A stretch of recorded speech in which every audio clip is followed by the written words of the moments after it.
So welcome, everybody. Thanks for joining us today for this meeting of the Maine Climate Council. If you're joining us online, welcome. If you're a member of the Climate Council and Molly or someone will be helping to make sure you're up in the main room of our webinar. To start, I'm going to turn it over to your co-chairs, Hannah Pingree, Melanie Loisman, and kick us off and tell us what we're going to do today. Great. So, Thanks, David. Good morning, everybody. I'm Melanie Loisman, Commissioner of the Maine DEP and co-chair of the Climate Council. And I'm just going to take us through sort of the opening of the meeting. So we are going to go over the framework, which you should have all received a copy of. We're going to be talking about the public input that we've received on that framework. So as you all probably know, we've done a variety of public meetings as well as a survey, got a lot of really great results. Mitchell Center has also been helping with public engagement, and so you'll be hearing a summary from them today. And then we're going to have a break, and then we're going to have a couple of exercises and start really getting into the substance of things and looking to hear your feedback on those recommendations that are in that framework. So I hope you all studied. So what we have after this, just so that you can make sure you've got these on your calendar and are planning ahead. We will have the updated plan draft posted on October 9th for public comment, and we'll be looking for those comments by October 21st. On October 16th, we're going to be having an emissions modeling webinar. So I'll talk to you just briefly today about emissions modeling, but for those of you who are interested in the details, we'll be going over that on the 16th. Then on the 23rd, we're going to be having one of our big in-person meetings at the Civic Center, I believe. On October 23rd, and then on the 31st, if we need to, if we haven't really wrapped things up, if there are some things still hanging out there that we need to kind of work our way through to finalize the plan, we have a placeholder for October 31st for a virtual meeting, and then we'll be wrapping up that plan and finalizing it for publication on November 21st. So that's the schedule ahead of us. So just a reminder of our goals that are from statute. First, that we need to produce a plan or an updated plan every 4 years. So it's due by December 1st. We expect that we will meet that target this year.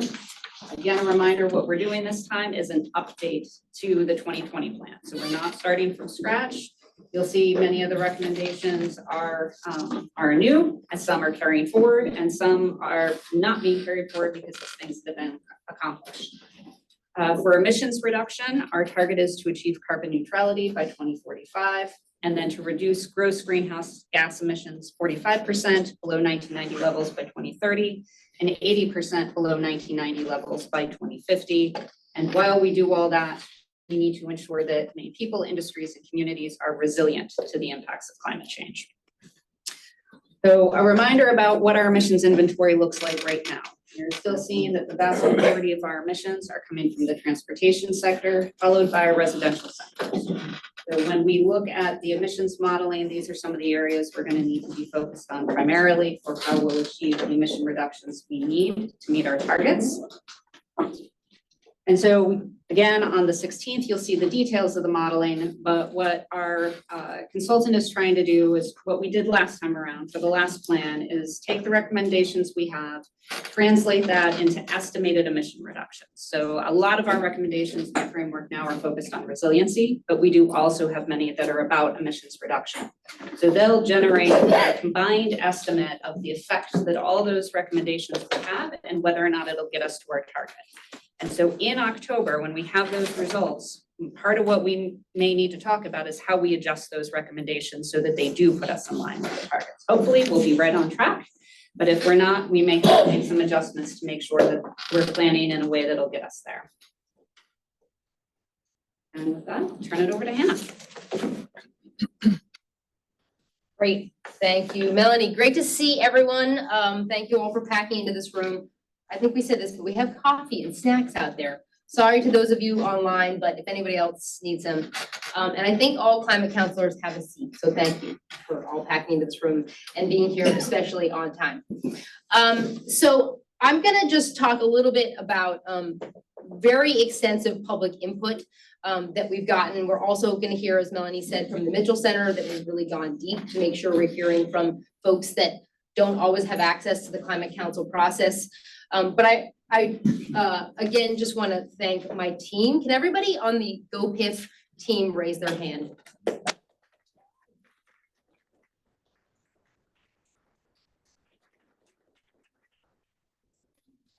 And then there's a lot of other staff in this room who've helped to contribute to the Climate Council process. So just raise your hand if you're also involved.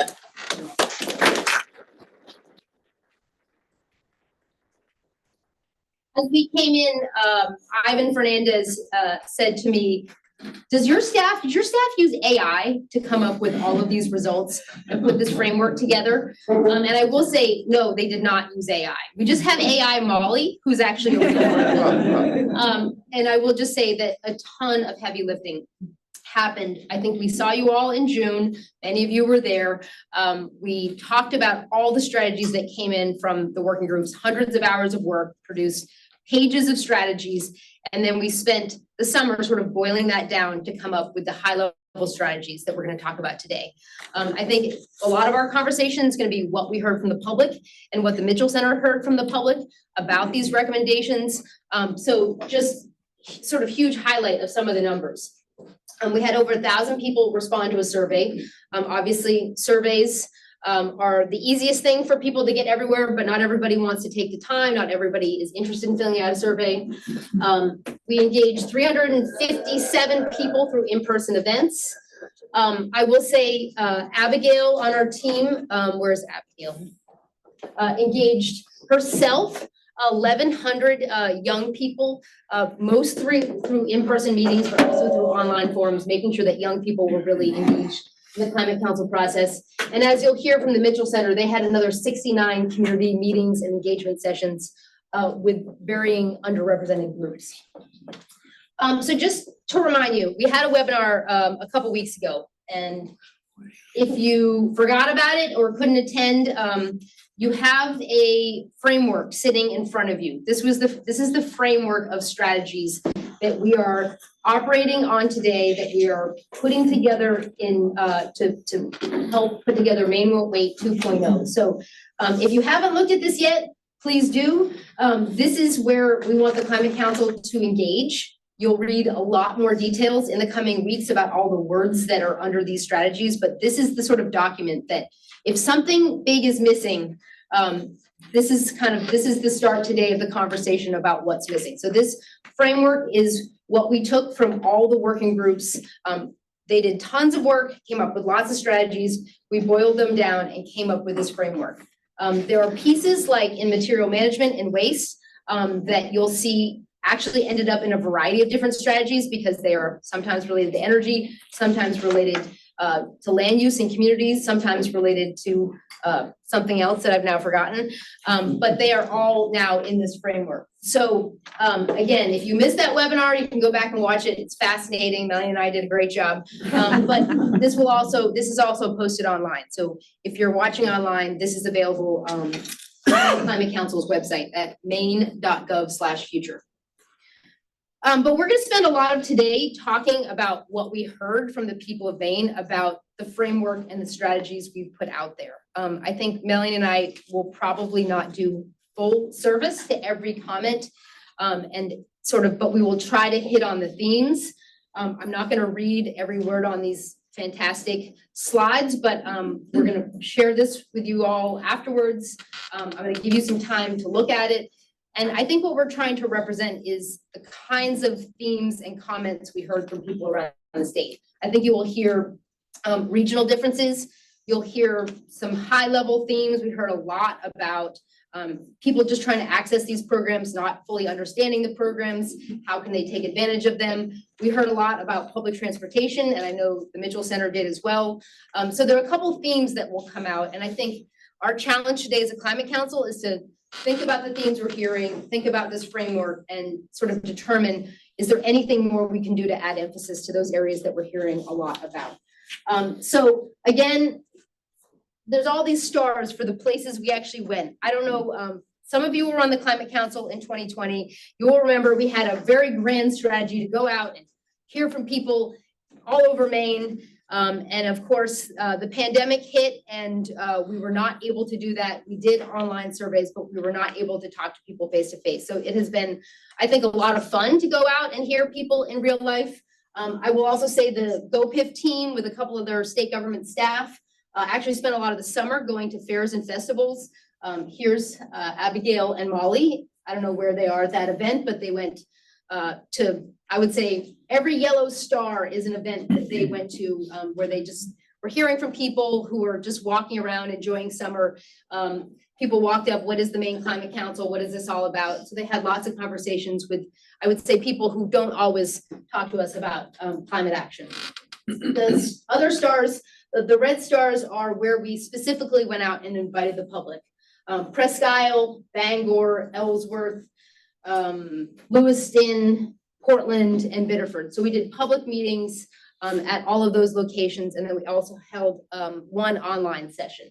So we heard a lot from people about what they are thinking. So I'm going to try to give you the flavor. I'll give you kind of a chance to read these slides so I don't just tell you every word, because a lot of these are the words of the people we heard from. Again, just a couple of high-level themes. We did hear a lot from people about the winter storms. I think the winter storms are on people's minds. People this spring and summer are still recovering. We still are actually facing these increasing storm events. I think as I know you all know, everybody has an anecdote to share. Again, we heard a lot about education and awareness. How do I access the programs that you're talking about, these strategies? How do I get a heat pump? How do I weatherize my home? Is an electric vehicle viable for me? So lots of questions. Some specific points on, again, climate incentives. Hearing a lot about solar, people who like solar, how can that benefit me? How can I put it on my house? Concerns about land use, questions about electric vehicles. I think there's both excitement and misinformation out there about electric vehicles, but still a lot of, I think, honest questions about are they workable in my rural part of the state? How do I get more charging in my downtown area? How do we make this viable? A lot on just sort of concerns about climate change, what it's going to mean for communities, what it's going to mean for the fishing industry, coastal communities. And I think as we heard from a lot of youth, climate education, really wanting to take part, really wanting to know more, very, very strong theme from young people. So I think many of you attended some of our public meetings, but we asked people what climate action looks like for them. And then we sort of went deeper on what strategies were people excited about and what things were missing, what did they want changes to. Again, I will just say the people who attended all these meetings, they could have all been the Climate Council. They were very engaged and excited people in their communities. I will just say that we are planning to share the full results. So if you want to read every word we heard out there, we're happy to share all the raw data. Again, we're trying to boil this down for you and give you sort of some themes as well as some charts and graphs that help you understand the sort of big picture of what we've heard. So up in Presque Isle, again, won't go through all the details, but Melanie and I divided and conquered. So I went to half the meetings, Melanie went to the other half. And again, we'll both give you sort of all these overviews, but we heard a lot about solar, wanting to ensure that the energy benefits benefited the people in Aroostook County. I will say there's always, Jay knows as well, there's always a lot of appreciation when you show up in Aroostook County. Thank you for coming. Don't forget about us. Lots of conversations about the quality of housing and how do we ensure we're improving it while we install heat pumps and do weatherization work. In Lewiston, I will say across the board, people love food recommendations. They love local food. They want to consume local food. They want to support farmers. A fair amount of talk about land use and creating vibrant community centers. I will say maybe one of the unique to Lewiston, a real focus on renters and how do we ensure renters get the same benefits from things like weatherization and heat pumps. Talk about that we had some Bates College students talking about younger generations and concerns for mental health. In Portland, again, you'll hear a theme across the board about public transportation, safe biking and walking. You know, how do we ensure that climate change actions are affordable? How do we reduce vehicle miles traveled? In Bangor, hearing more about continued use of forest products, again, a recommendation coming out of the buildings group. How do we plan for smart growth? How do we ensure that EV infrastructure actually works in rural areas? I will say all these forums, I think the issue of affordable housing and housing always came up, sort of how can climate action help? Ellsworth, again, excitement about food systems, K-12 outreach, support for working waterfronts, obviously really important in Hancock County. The need for energy coaches, how do we really help people take the actions, folks who may need additional support. Biddeford, I will say the resilient infrastructure, the sort of consequences of the storms in York County, very much on people's minds. We had a large group of marine studies students from UNE who talked a lot about those issues, a real interest in smart growth, better planning. And again, we did one virtual meeting where we heard from people statewide. So some other specific things coming up, more EV fast chargers, how do we have increased production of solar and wind, engaging young people. So for the surveys, I'm going to go through some of the overviews. I'm going to give you some of the anecdotes. Again, I'll try not to read every word. So we can get to what's next. But again, I will say we heard a pretty strong representation across the state of Maine. This is not scientific. These are people who sort of want to give us their opinions. But it is helpful to hear the different perspectives across the state, what people are concerned about, what they're excited about. So on the issue of transportation, we're going to go through these by strategy. I'm going to do the first half and then hand it back to Melanie. But transportation is an issue that a lot of people wanted to give us their opinion. So I will say people strongly support improvements to public and active transportation. A lot of talk about how can we make public transit better? How can we support active transportation, safer biking and walking, extended rail. DOT's here in the room. They're gonna give us all the ways that we can do that.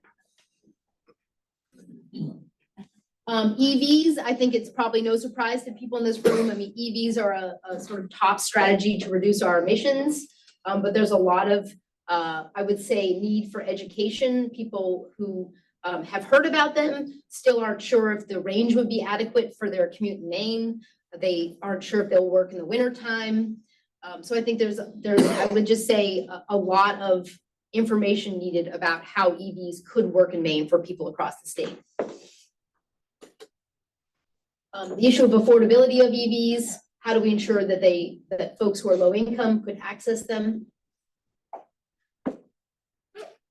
I'd say buildings is another area where I think people are very aware of the exciting progress Maine has made, but they want to make sure that it is accessible to people across the state. So not everyone, 94% of people like the idea of continuing weatherization heat pumps. That's a great fit for their community.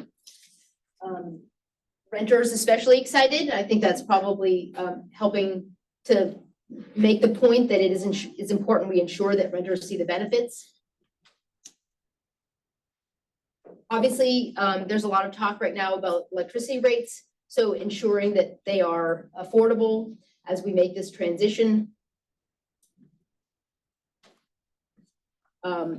I think this is an issue of what we'll say we heard a lot about workforce and the ability for code enforcement officers to be available across the state to ensure that we are doing things like increasing the efficiency of buildings through building codes.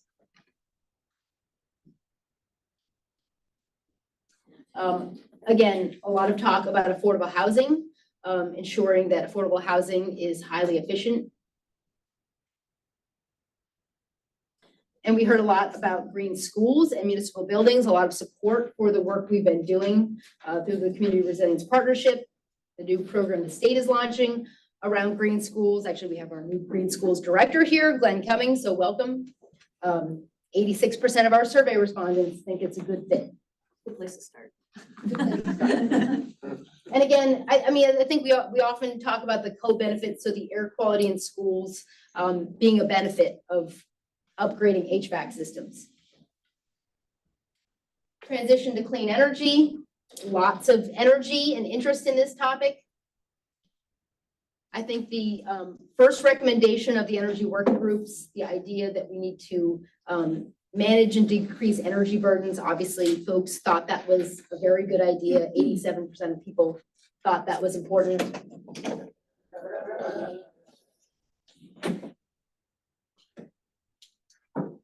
I think a lot of people are energy experts or increasingly becoming energy experts. They want to make sure that we are ready for this energy transition. I think some people trying to install clean energy projects have faced challenges in the grid. So I will say we heard some very specific comments about things that we need to do to help with this transition. Dan's on it, right, Dan? I would say people are also supportive of the ideas of demand management. So what are the innovative things that we can do to help expand the grid, but in a way that makes sense? I think people understand that we need to do that in order to accommodate the buildings, the electrified buildings and vehicles that we're promoting in this plan. So people were excited but uncertain about the pathway to 100% clean energy by 2040. So I think, again, we heard excitement about the jobs, excitement about the transition to clean energy being built in Maine. But I think for people to understand what that looks like, what that means, I think probably a strong need for increased education of how that can benefit people's lives, how we're managing it from a land use perspective, what that even means. So again, excitement, but a need for education and clarity. So I'm going to pass it to Melanie to go through the next half. So growing clean energy jobs. Thanks, Anna. In the survey, we did see a lot of interest and concern about impacts on jobs related to climate action. Many of our respondents see there as being lots of opportunity associated with taking action on climate, but also recommended that we need to have more training and apprenticeships. I think we see both in jobs, also in a lot of the community engagement, that emphasis on people who want to participate, they want to be involved, but they don't know how, or they're looking for more engagement, more connection to help them be a part of what's going on. There was also a lot of interest, particularly in marine industries. That's part of our heritage industries here in Maine. As this respondent said, these marine industries are the backbone of our community. And so as we know, we saw significant impacts to our marine industry with the January storms. Speaking of which, we also know that we need to protect Maine's environment, our working lands and our waters. This was another strategy that our respondents expressed a great deal of interest in. The majority believe that we should be focusing on land protection, and that when we do that, some of the things that we should be looking for are biodiversity, carbon sequestration, but also the cultural and economic importance of the lands that are being conserved, as well as improving equitable public access. And you'll see that in here later as well, this idea that we shouldn't be conserving lands just in some of our wealthier communities. That was one of the other concerns that came up, that it needs to be distributed across all of our communities in Maine. I believe this was that recommendation that I was referring to. So a person from Camden has noted that there needs to be, that we want to make sure we don't have inequitable outcomes in the way that we engage in that land conservation. And then as we saw from the public meetings, there was a lot of interest in supporting our local food system. So people got really excited about us talking about food related to climate action. There's a lot of support for Maine farms, our fisheries, recognition that engaging our own industries here in Maine, our farms, is good for the environment as well as good for the economy. People really want to support local agriculture, and they want to make sure that they're getting food in a way that is affordable and responsible. And this emphasis here also on small and experimental farms. There was also an interest in climate-friendly forest practices. And again, this theme of training and technical assistance and education. So across the board with every one of these strategies that we talked about, we kept hearing from people, again, who are interested in being engaged and participating, but asking for more support, more help in doing that. There was also an emphasis on engagement with the tribes. And in this case, the recommendation that there be an expanded consultation and partnership with the Wabanaki scientists and harvesters in relation to forest management and protection. There was tremendous support for increasing habitat resiliency, also enhancing ongoing monitoring and data collection. So not just increasing habitat resiliency, but actually studying the effects that we're having as we do that. Are we being successful in actually adjusting the resiliency of those habitats that we're trying to protect? And then building healthy and resilient communities. We've been hearing about this also in the Resilience Commission. You know, ever since the storms this winter, there is an absolutely heightened awareness of the need to make our communities more resilient. One of the things that we heard was that people, there's lots of opportunities out there, but for our local planners, for our municipalities, it's hard to tap into that. In this case, many of our communities have volunteers that are filling out grant applications. There just aren't the resources for our local communities to really be able to engage, which is something that we're hoping that the Office of Community Assistance will be able to help improve on. Also, natural disaster preparedness, of course, is incredibly important, and that we need to be able to facilitate timely and effective natural hazard mitigation planning, response, and recovery. So fortunately, right now, we're able to engage in a planning cycle, but winter is coming. Will we, since last winter, have been effective enough in such a short period of time to have our communities be ready for what could be another terrible winter? Hopefully it won't be, but it could be. And then the idea of hope.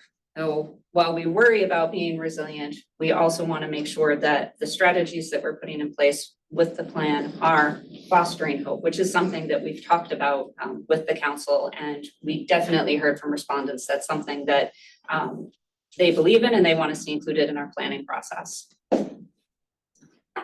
A lot of support for protecting working waterfront and also public access to waterfront, including intertidal access and increasing the resilience of both the private and working waterfront infrastructure. The survey respondents emphasized the need for a balance of coastal uses between industry, natural habitats, recreation, and tourism. So we have many demands on our coastal areas, a lot of support for protecting them, ensuring access to them, but also working hard to balance all of those uses. And as Hannah had mentioned, a lot of interest in smart growth. So we've talked about things like vibrant villages, re-engaging our downtown communities, infilling, reducing sprawl. These are all ideas that came up particularly around the land use discussions.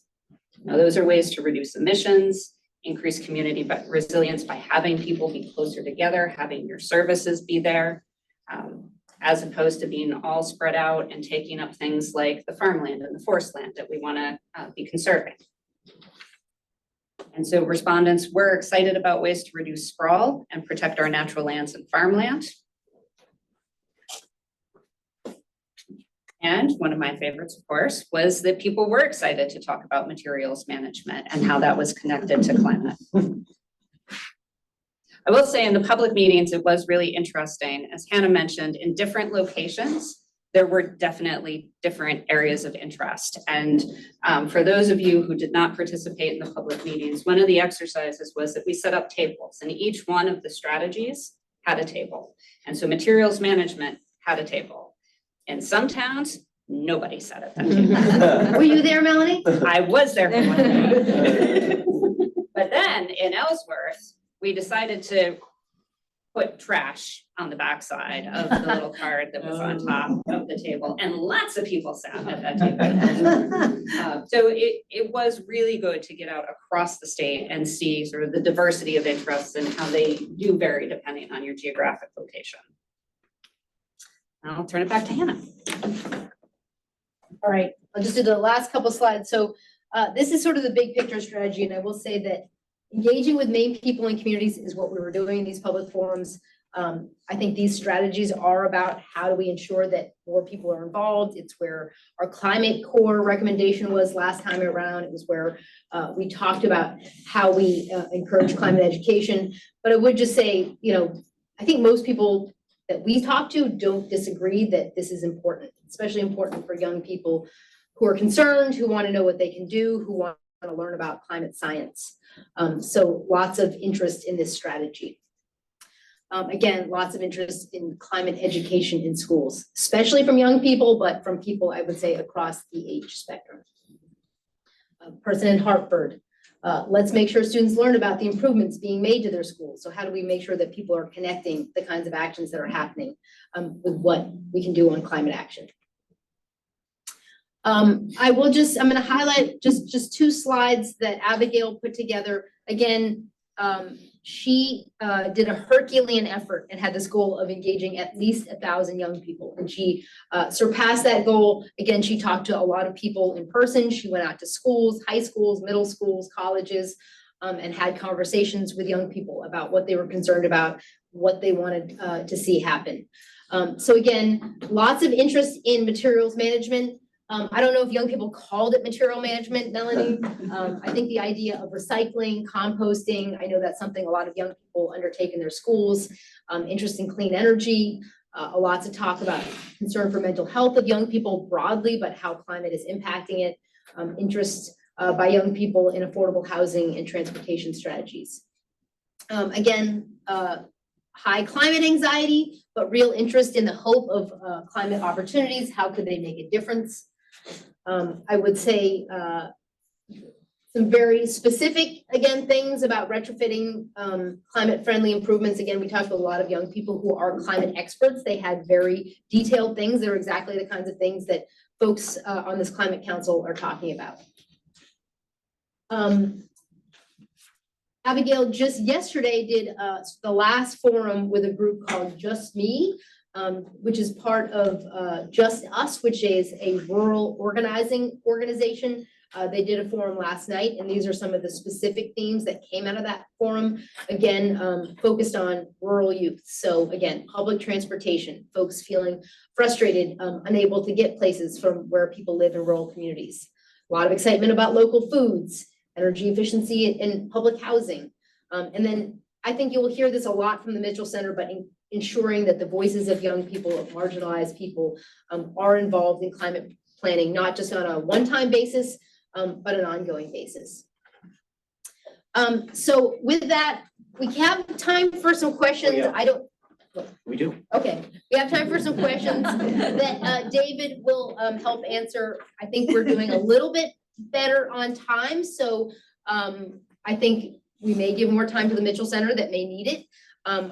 So again, Melanie and I are not the experts on what people said. I think our challenge through the conversations we're going to have after you hear from the Mitchell Center is, what do we do with these recommendations? So don't ask us that question. You're going to help us answer that in the conversation. But I'll let David facilitate. And yeah. I will say, I told a couple people to sit at the table, but I probably need Noelle, sorry to call you out, Noelle, and Kurt to sit at the table. So if there's any volunteers to trade with Noelle and Kurt, we do want the Climate Council members out front. Thanks, Anna. Okay, so that was a very efficient delivery of a lot of information. And so it may spark some questions that you have about what actually really happened in some of these events or what was embedded in that survey. So if you have some questions about what happened at the events or what those survey results are saying, this is a good time. We have some time to ask those questions, both of Hannah and Melanie, but also the other folks who were there, whether some of you were at those events, some of the GoPIF staff who were there, et cetera. So can I just say one more thing? Some of you attended those meetings. So if you attended and you have any comment that you want to make about what struck you, that would also be great to hear. Absolutely. So either a comment if you attended or a question if you didn't and you're intrigued by something you saw. Let's have a little conversation here about this public input, both from the survey and from the events. Any quick reactions? Yeah. And if you could just introduce yourselves as you speak, so. Yeah, Heather Johnson, I'm the Commissioner of the Department of Economic and Community Development. Thanks, guys. This was really interesting to see. I do think this language thing is interesting, though, Melanie, when you said materials management on one side and trash on the other side, and people reacted to trash. we saw that a lot in our resilience grant program that we just ran as well. And so I think as we think about language, to get input using different language, I think might get us different answers. And so it was just a good highlight that you made of, wait a minute. Because when I think materials management, I think green building materials. I didn't think trash. And they, so it's just an interesting piece that just as a flag as we think about honing in on how we do this going forward. Love it. I love that. A lot of education stuff in this next phase too, and that will maybe be part of that too. That's great. Other reflections or questions, comments? Yeah, go ahead. I think the. And don't forget to introduce yourself. Dan Brennan, Director of Maine Housing, talking about a non-housing product, issue. Yeah. But, as someone who often gets asked about the Climate Council in areas where I don't have expertise, the EV concerns, and maybe messaging or how as a Climate Council member who may not be an expert on all things EV, how can I be best equipped to respond, answer, engage, point to the right people? That's just an overall question to think about going down the road. Right. And it may prompt you all as a council to think about that education section of this document as well, right? That you all as ambassadors through being a council member need tools as well. Other reflections, comments, questions, Noel? I was Don't just, forget to introduce sorry, yourself. thank you. Noel Bonham, Maine State Director for AARP, member of the council. I was really struck by the diversity of voices in the room. I attended two, one in Portland and one in Bangor, and it just was really impressive how different ages, and people were coming with different, very specific issues that they cared about, all within the kind of context of climate change and, and climate concern. But the entry point was so diverse. And it was very impressive that we were able to get that many people interested in showing up and speaking up, even though they come from very different perspectives and, the entry point was very different. Thanks, Noel. And what a wonderful change from last time. Let me grab Yeah. from Kathleen and then over to Ken. Yeah, don't forget to introduce yourself. Yeah, I'm Kathleen Neal from Maine Conservation Voters and co-chair of the Buildings Working Group. I was at the Bangor listening session as well. And it's true, there were so many people, and it's clearly a subset of Maine people who are going to come out to a climate council listening session. And even with that, there was so much that they didn't know about what is in the original Maine Won't Wait, about what we've already accomplished. So sort of closing that gap of people who were saying, we should do X. It's like, oh, we actually do that. And we do it really, really well, but we haven't communicated that to you yet. What a good reflection. Ken. Ken Colburn, co-chair of the Energy Working Group. I was able to attend both the Bangor meeting and the Ellsworth meeting. In Bangor, we had a room about this big with 25 or 30 people in it. In Ellsworth, we had a room about half this big with about 50 or 60 people, which leads me to wonder, is there a learning opportunity? Could we do analysis of variance on who attended and maybe distill why, and then use that for greater outreach and more effective outreach in the future? Was it a coastal thing? Was it a, what caused the people that came to the different sites to come? And if we could get any insights on that, we could obviously employ them in the future.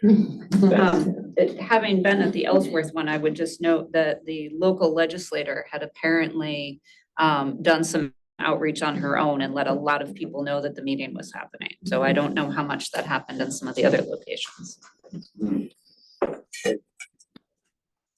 I was struck, Kathleen, by exactly the same thing. Don't forget to say your name. I'm sorry, Judy East, co-chair of the Community Resilience Working Group.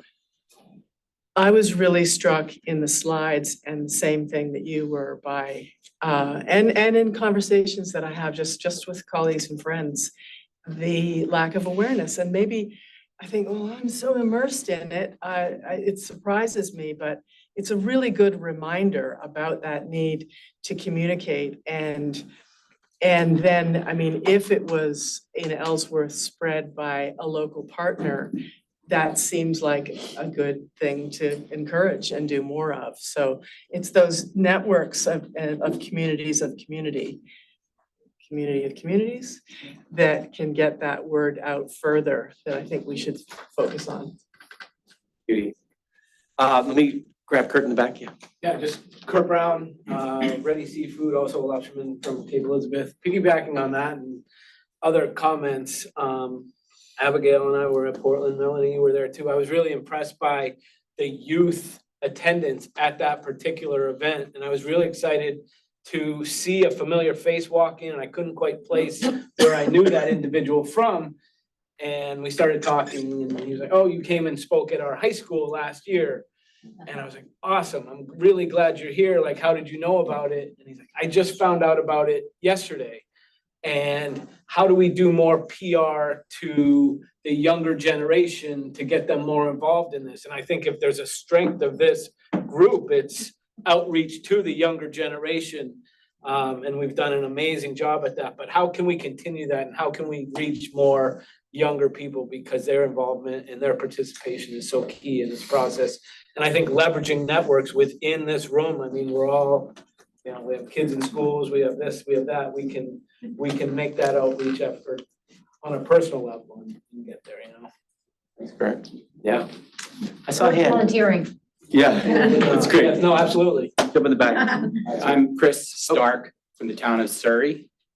And I attended the Ellsworth event, and like you said, it was very crowded. All the people I saw there, I recognized were people that were from communities that are part of the Climate Resilient Partnership. And they also happen to all have climate action work groups in those communities. They are coastal, so there are urgent needs about our coastal infrastructure and what's happening with erosion and flooding. However, I want to say, first of all, this Climate Council does a wonderful job. We were all very impressed with the way the meeting moved quickly and engaging, and the activities. It was all just wonderful. I couldn't think of a better way to run a meeting. So I was very impressed with the team. I will say, however, that when I looked around, the folks were older, more seniors. There weren't any youth. So we have some work to do there. And also income level, middle class, upper class, I didn't see. And we're not addressing how to reach people, that the cultural barriers that we currently have in rural communities like Surrey, is that we need to do a better job of reaching out to people, getting the stigma put aside. You mentioned electric vehicles and things like that. People look at that as if you have a certain income level to even afford that. Thanks for those comments. Appreciate that. I think online we've got Francis. Francis. Hey, folks. Sorry I couldn't be there in person today. Francis Eanes, Maine Labor Climate Council. I live in Auburn, and I was at the great meeting in Lewiston, which had, I think some youth there, as well as some other folks from our community. And two things that struck me from conversations both in the meeting itself and from follow-ups with folks that I know in the community afterwards who attended were just how much is happening at the municipal level already around transportation and housing and land use and waste management. And I think just the admirable work that the Community Resilience Partnership has already done, but just I think a real opportunity to really double down and expand that work, since really these are the engines of where a lot of this work hits the ground at the community level. And I think a real need that I heard was just for continued technical assistance on the planning side, on the implementation side, and especially, this is the second piece, on how to really leverage that federal funding that's out there, which feels both on the one hand like unprecedented and huge and like very exciting, and just like drinking out of a fire hose, especially for lower resource communities. And so I know, GoPIF and other offices have really been leaning into that to help whether it's tribes or municipalities go after that money. But I think there's a real chance to do more coordinated, multi-town, countywide work to really leverage and draw down at the sub-state level those funding opportunities to really push forward implementation of climate resilience and adaptation, even here in inland communities. but great work, you all. I think I heard good, really good feedback from the Lewiston session. Thanks, Francis. All right. So that was helpful to do that round in reflection and helpful. We're also thinking about the future of engagement and some good ideas around that. And also thinking about language, like how Heather started us off. Okay, what I'd love to do is go to our next big piece, and it fits into some of what our colleague from Surrey just mentioned, which is how do you speak to a diverse range of Mainers, particularly ones who aren't particularly engaged in these kinds of processes normally. And so for that, we've had, as you know, the Mitchell Center doing a very extensive piece of work around engaging a diverse set of Mainers. And Sharon Klein is here to talk about, at a high level, some of the findings that are coming out of that extensive process and what that process was. We're then gonna have a little video testimonial of some of people who participated in that. Short, I think it's about 3 minutes, right, Molly? Something like that. And then we've got the 4 leads of the equity subcommittee to offer some brief reflections on what they're seeing and hearing through this Mitchell Center work, and what that might mean for the Climate Council's work. We're gonna do all that, and then there's gonna be an exercise that we're gonna do as a council. How could we be responsive to what we're hearing from the Mitchell Center and from what we just heard from these public events and the survey and all that stuff. So we're gonna spend a good chunk of our morning thinking collectively as a council how we wanna react to all this stuff, right? So, but to get there, we're gonna start with Sharon. And so if someone can pull up Sharon's, or is it's already in here? Okay, great. And we'll do a brief Q&A on the backside of Sharon's presentation, but I don't really want to get into the conversation because I want to save that for later. So if you have some clarifying questions for Sharon when she's done with the presentation, great, but let's not really dive right into the actual sort of meat of the conversation, what this means for us as a council. We'll do the video testimonial, we'll hear from subcommittee, the equity subcommittee leads, and then we'll take a break and do an exercise. But with all that, Sharon, let me turn it over to you. This should be prepped up. Here you go. And thank you very much. Thank you. We're really excited to be here to talk about this 9-month-long process of engaging diverse populations in the climate plan update. This work has taken a really large team that Caroline Noblet and I have led, and we're really excited to have Catherine and Louise from that team here with us today. They've been with us from the beginning. We also have a lot of wonderful undergraduate and graduate students. Oops, sorry, one of those is missing. Yeah, we're missing a slide, but there was another slide of people that was supposed to be there. And also we have other faculty and colleagues that have helped with this process. And we also just wanted to give big thanks to Molly and Sarah, who've been working with us on this process over that whole time. We've had weekly meetings with them, and we've really just appreciated the opportunity to collaborate on this great work together. So just as a reminder of the original goal of this project, it is to ensure that populations in Maine most impacted by climate change are aware of and have the opportunity to influence state climate programs and policies by iteratively and intentionally engaging disadvantaged communities in the Maine Climate Council process in ways that are meaningful for each population. We were awarded the contract in December, and we started by identifying a list of potential engagement topics for each working group based on the proposed next steps in the Equity Subcommittee March 2023 report. And then we presented those ideas to each working group in January, and based on their feedback, we created an engagement plan that focused on how we were going to engage different populations and who we were going to work with. We presented that engagement plan to the Equity Subcommittee and GoPIF, and then refined it based on their feedback. We worked with many partners in March and April to support their engagements that they were doing and also implement some of our own engagements. And then in May, we reported back to the working groups, to each individual working group, the findings from those April and May March and April engagements.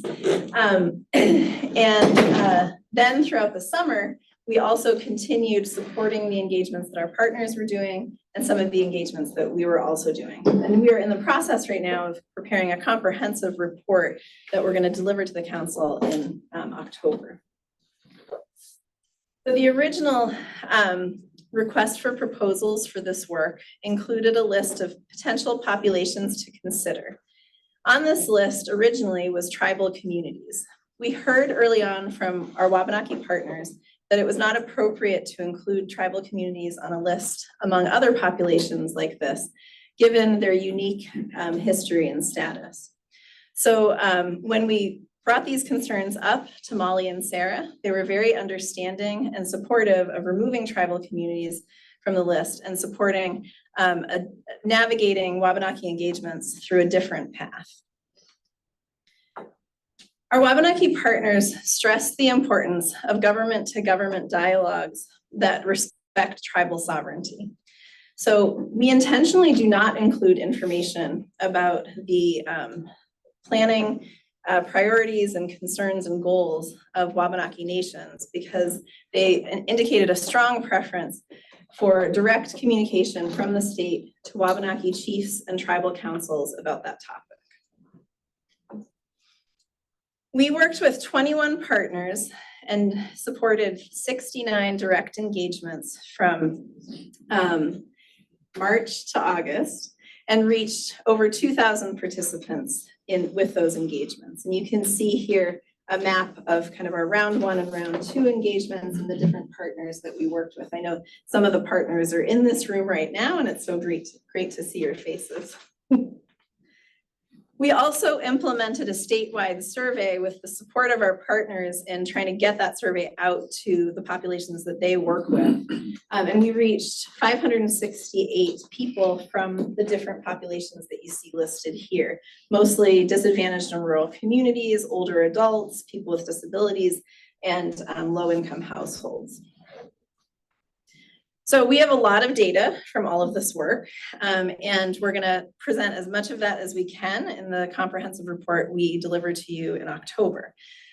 For today, right now, we wanted to just present the key takeaways that kept rising up to the top, and to help with your writing of the update right now. So this is a near direct quote from our most recent meeting of the partner organizations that worked on this with us, that how these takeaways are incorporated into the final Maine Won't Wait update is very important in gaining trust with the populations that we were working with. They need to be incorporated into the heart of the plan and not alongside it. So we heard from our partners that trust is a long-term process. And folks really appreciated and recognized the efforts that GoPIF and the working groups have made thus far to try to include equity considerations into the update. And they're really hoping to see a commitment to to reflecting that in the language, the heart of the language of the update. So one of the biggest, the most prominent themes that emerged from this work was elevating strategies that intersect with basic needs. And public transportation came up again and again as one of the primary basic needs. This quote is one of many that highlights the importance for people of improving and expanding public transportation.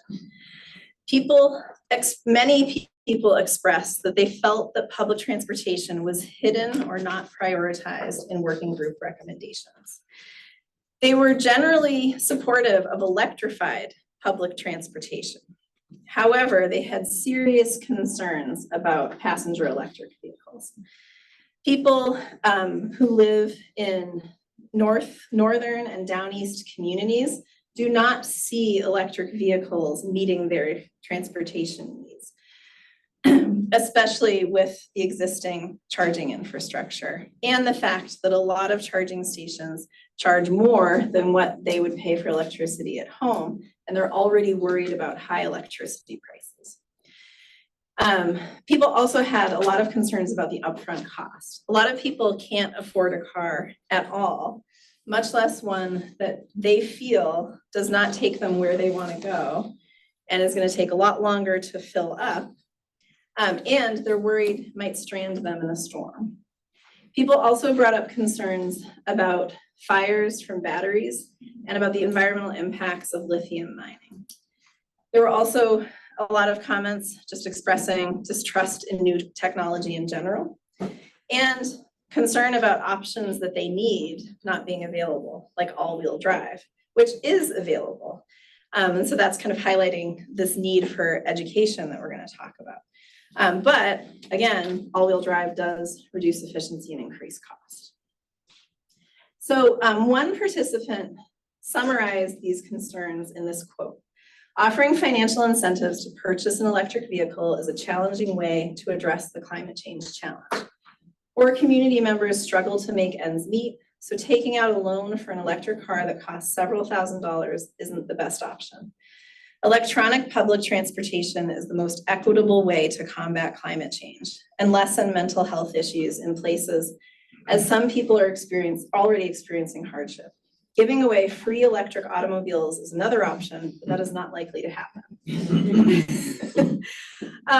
So this concern is kind of juxtaposed against the emphasis in the working group recommendations for passenger electric vehicles being one of the most impactful strategies to reduce greenhouse gas emissions in the transportation sector. So it's really important for the council to understand that people are not understanding, people from the populations that we worked with are not understanding and are not necessarily believing in this statement and are preferring public transportation instead. And I say that with a heavy heart because I'm a big supporter personally of electric vehicles. I drove up in my plug-in hybrid today, or drove down, I guess. Anyway, so the next kind of big basic need that was also cited a lot was housing and home repair. So one person who identified as homeless highlighted that it's really hard to focus on anything but survival if you don't have adequate housing. And another person highlighted the various types of housing people in rural communities are living in, which have very unique concerns when we talk about weatherization and some of the things that the Climate Council is talking about. And housing and heating, go hand in hand. So in the statewide survey, people identified high price of electricity and or heating fuel as their biggest concern related to their homes, followed closely by drafty windows and doors, poor insulation, and frequent power outages. Many people want heat pumps and weatherization. And a lot of them are concerned about the cost. They're really excited about all of the state and federal incentives that are out there, but some feel like they don't qualify or they don't have any money to afford any upfront cost. Many expressed not understanding how to navigate energy assistance benefits. And some people are concerned about heat pumps in the face of high electricity prices. So all of these results kind of point to a need to emphasize and prioritize person-to-person education and capacity building in the update. This quote from a resident of a rural community: "If people don't know what a heat pump is and how it works, they probably aren't using it correctly," speaks to this need for this type of person-to-person education and capacity building. And there are existing programs in the state and in other states that can help with this. For example, the energy coaches of York Ready for Climate Action A Climate Thrives Climate Ambassadors, and then New Hampshire has this Energy Circuit Riders program. Another project the Mitchell Center is working on is connecting the communities that are enrolled in the Community Resilience Partnership and the people that are supporting them into a network that can be self-sustaining over time. So there's a lot there that can be harnessed, emphasized, and prioritized in the update about education and capacity building on a person-to-person level. All of these results also underscore the need to prioritize equity outcome and monitoring metrics from the March 2023 Equity Subcommittee report. The Equity Subcommittee recognized in that report that outcomes should seek to overserve vulnerable populations in order to be able to reach them. And so here's just a sample snapshot of what some of those metrics are. Another thing that kind of emerged from this process was special considerations for older adults. We've heard a lot of enthusiasm in this room, and we heard a lot of enthusiasm from people that we worked with about the youth ambassador, Abigail, and all of the great work that she was doing. And people would love to see an older adult ambassador that would be able to harness the unique strengths and wisdom of older people in the solutions and also help address the unique needs of older adults, especially those living alone. And for the climate plan to try to support disaster plans specifying considerations for older adults and people with disabilities, which they weren't seeing a lot of. So going forward, as we think about the implementation of the 2024 update and planning for the 2028 update, a constant theme throughout these engagements was to start now with the 2028 update and build on the great work and momentum already in motion.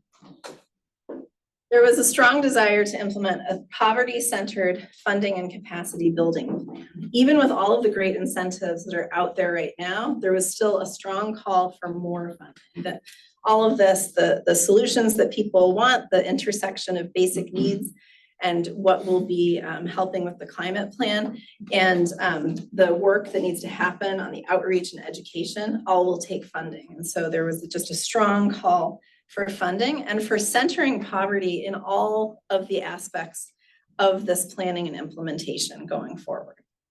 And that can be greatly helped by this second piece that's kind of thinking about implementation and planning for the 2028 update, which is committing to a long-term iterative relationship building to meet people where they're at. So, we worked with these 21 great partner organizations. There are a lot of other organizations out there that with the timeline, we may not have been able to reach.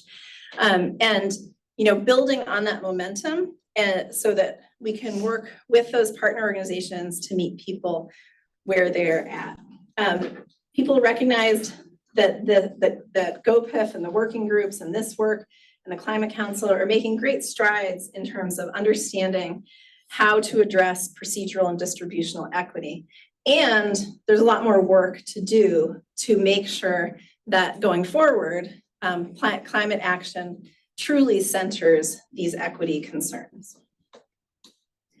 Meeting people where they're at can be a physical thing, like going out to the events that they're already participating in or their neighborhoods and talking to them where they physically are, but it's also a language thing. So for a lot of the partners that we worked with, they said that this was the first time people had ever talked about these issues in the engagements that they were doing. And 70% of the survey respondents said that they had never been involved in Climate Council activities. So the good news is, people trust, they reported that they trust information from the state and from its affiliates like Efficiency Maine and the Maine Climate Council. They also really trust information from family and friends. And so that's, an important thing to consider. And it also can be a challenge because it relies on family and friends having accurate information. Again, underscoring the need for this long-term commitment to relationship building so that we can meet people where they're at and do this type of iterative trust building process. Finally, what emerged from this project was the importance of directly engaging with the 5 Wabanaki governments and respecting the recommendations in the 2024 annual report of the Permanent Commission on the Status of Racial, Indigenous, and Tribal Populations. And this is a priority not only for Indigenous people, but also non-Indigenous people. For example, most of the 83 respondents to a question about how to protect natural lands selected the response, respect Wabanaki sovereignty and work toward rematriation. And also we heard again and again from working group members, a strong desire to include Wabanaki priorities and knowledge into the planning process.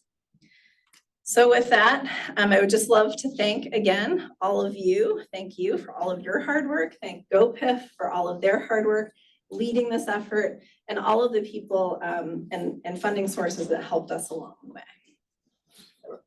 So much.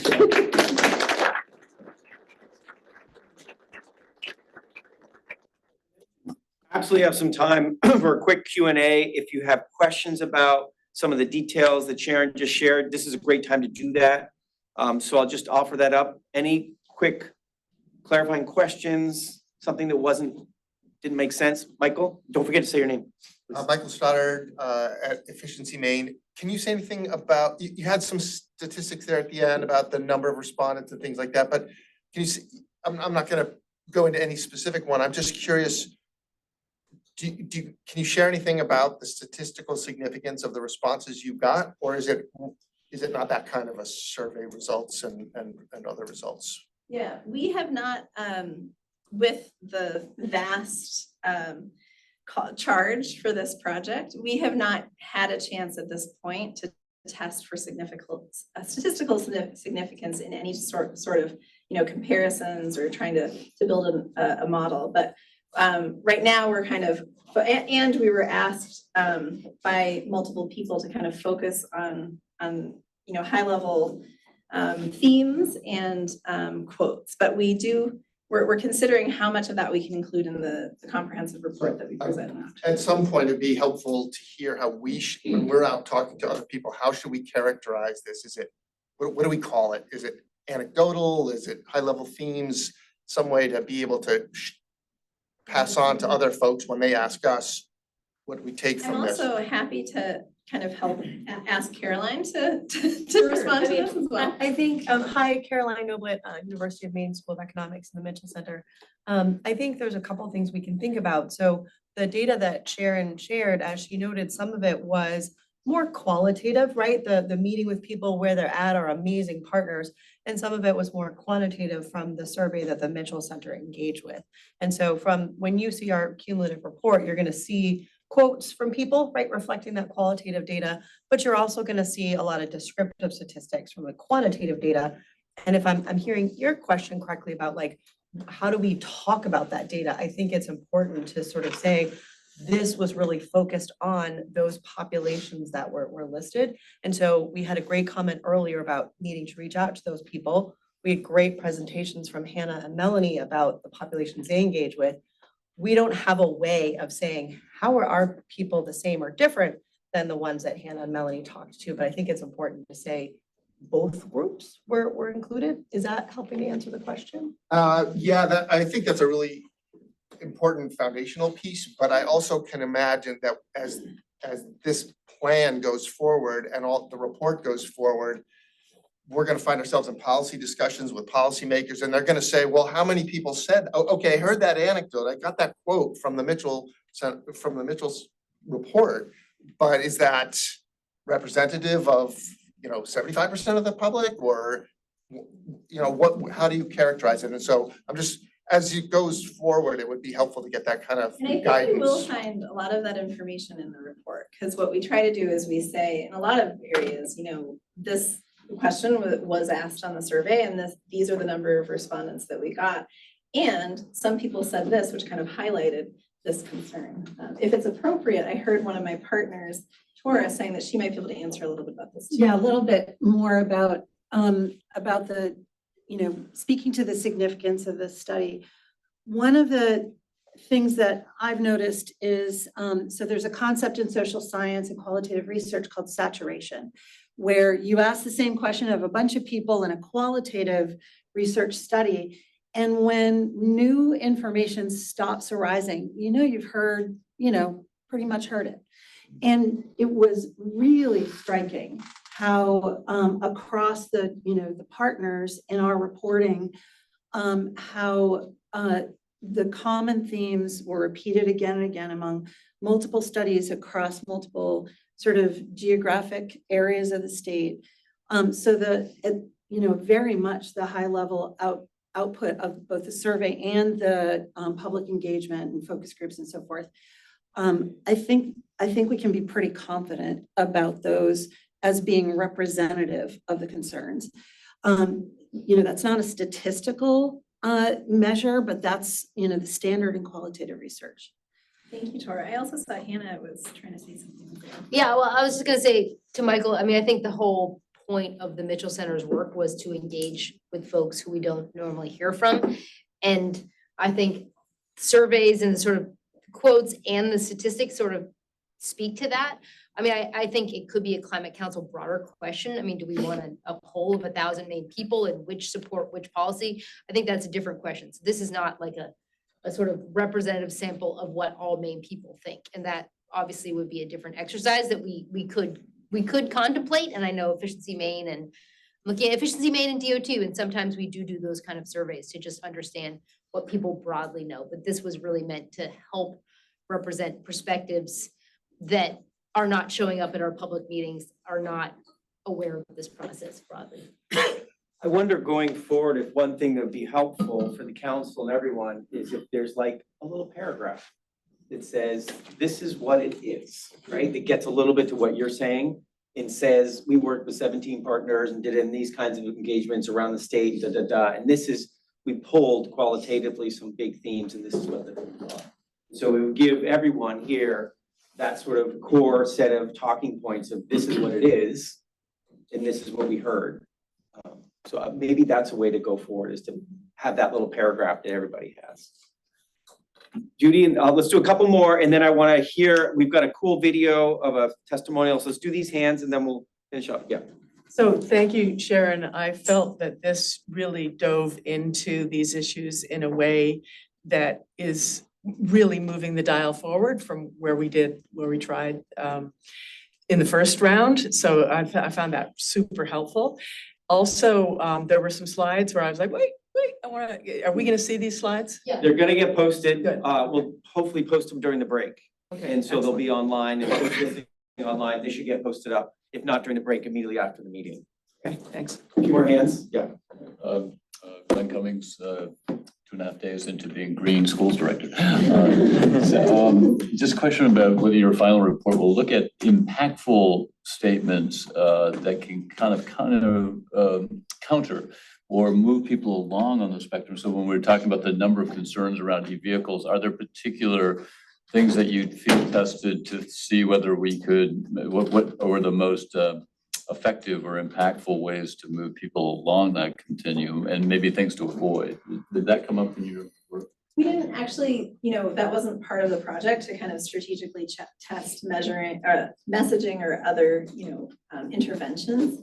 But we do have a section on, where we kind of unpack a lot of those concerns more. And even in some cases, identify some misinformation and like some sources of where people can find that information. So there's a lot more, that's going to be in the report, but we didn't do that kind of like testing that you're talking about.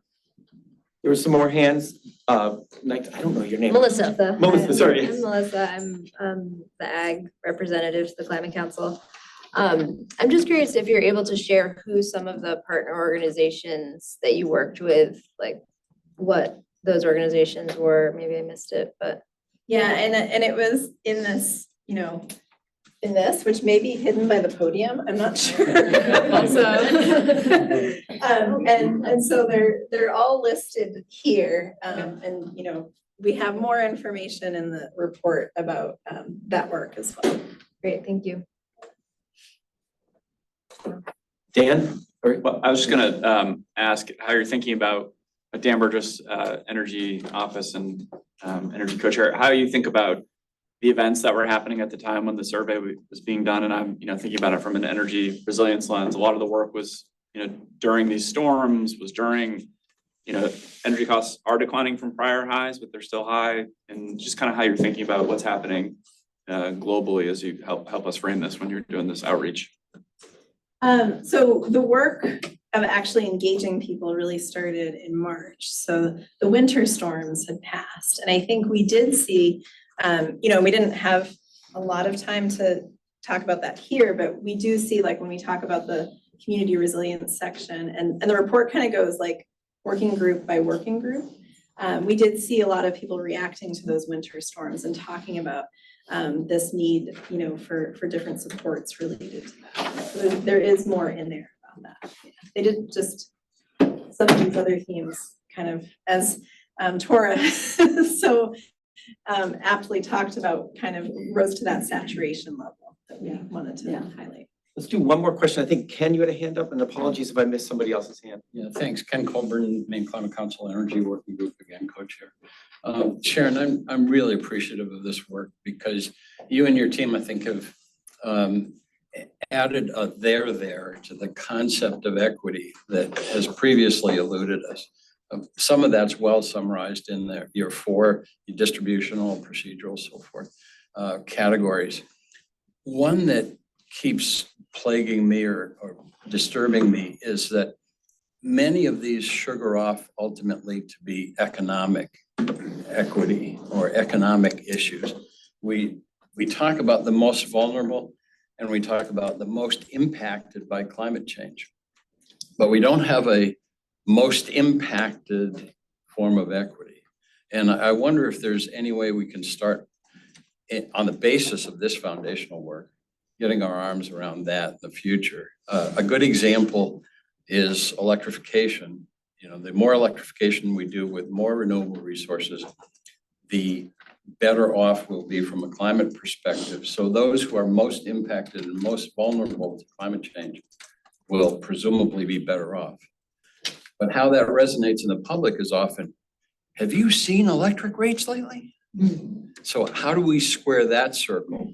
And I offer that as a thought problem, not looking for an answer. Yeah. But thanks for what you've done. Can you go that way now? Well, and I think what you're talking about really speaks to that long-term relationship building, because I think it's those trusted partners in the communities that are going to be able to bridge that gap. So with that, let's listen. First of all, let's thank Sharon.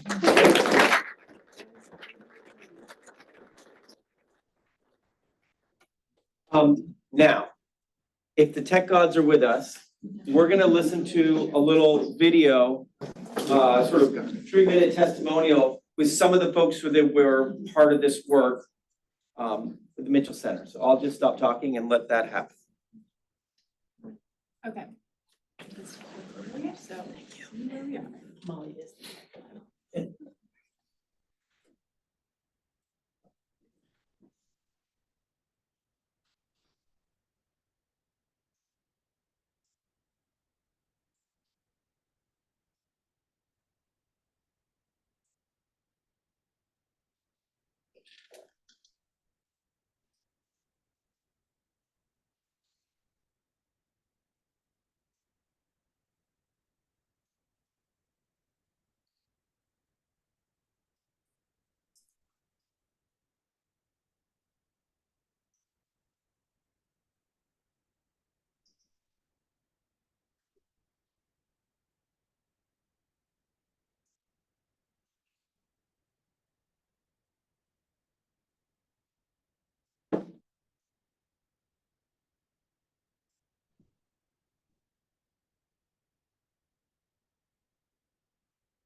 All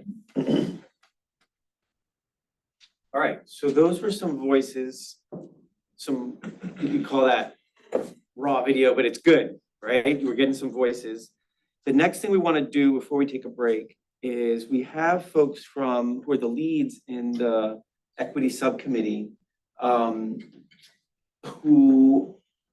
done a little thinking about, what this all might mean for the council and what's being heard through this process.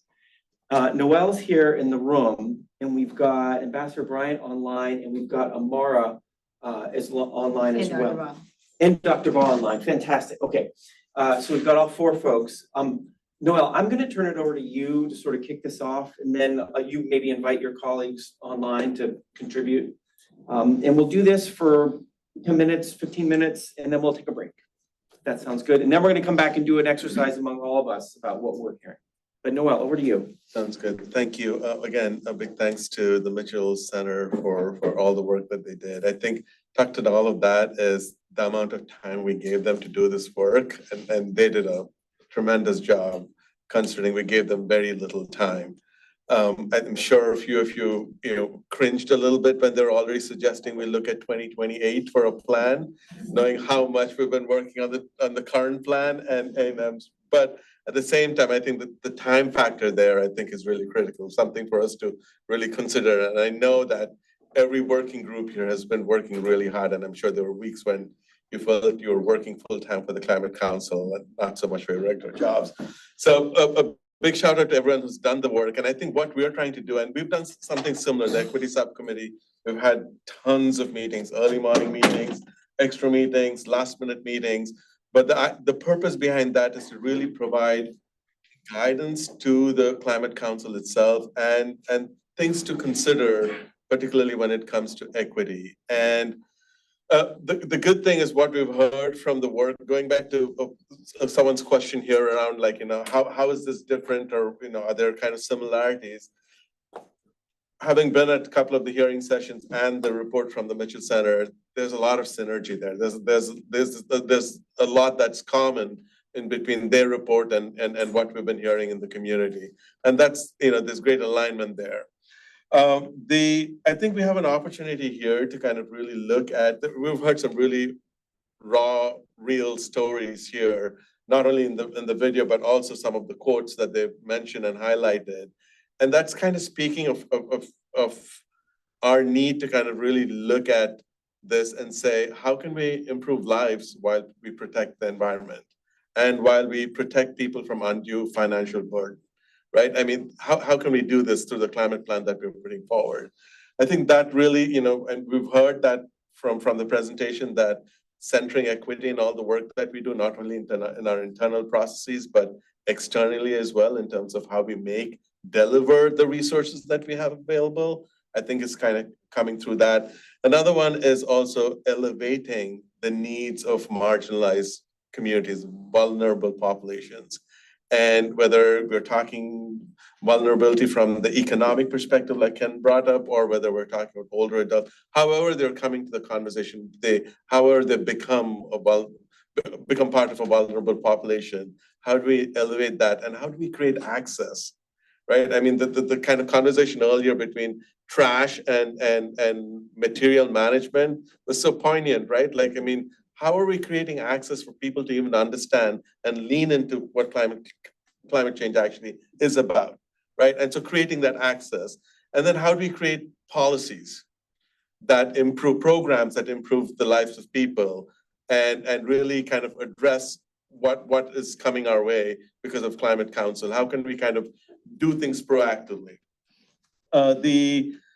We have 4 recommendations. We've kind of, listened, we've read the report, we've kind of worked very closely with all the equity subcommittee representatives that are on the different working groups.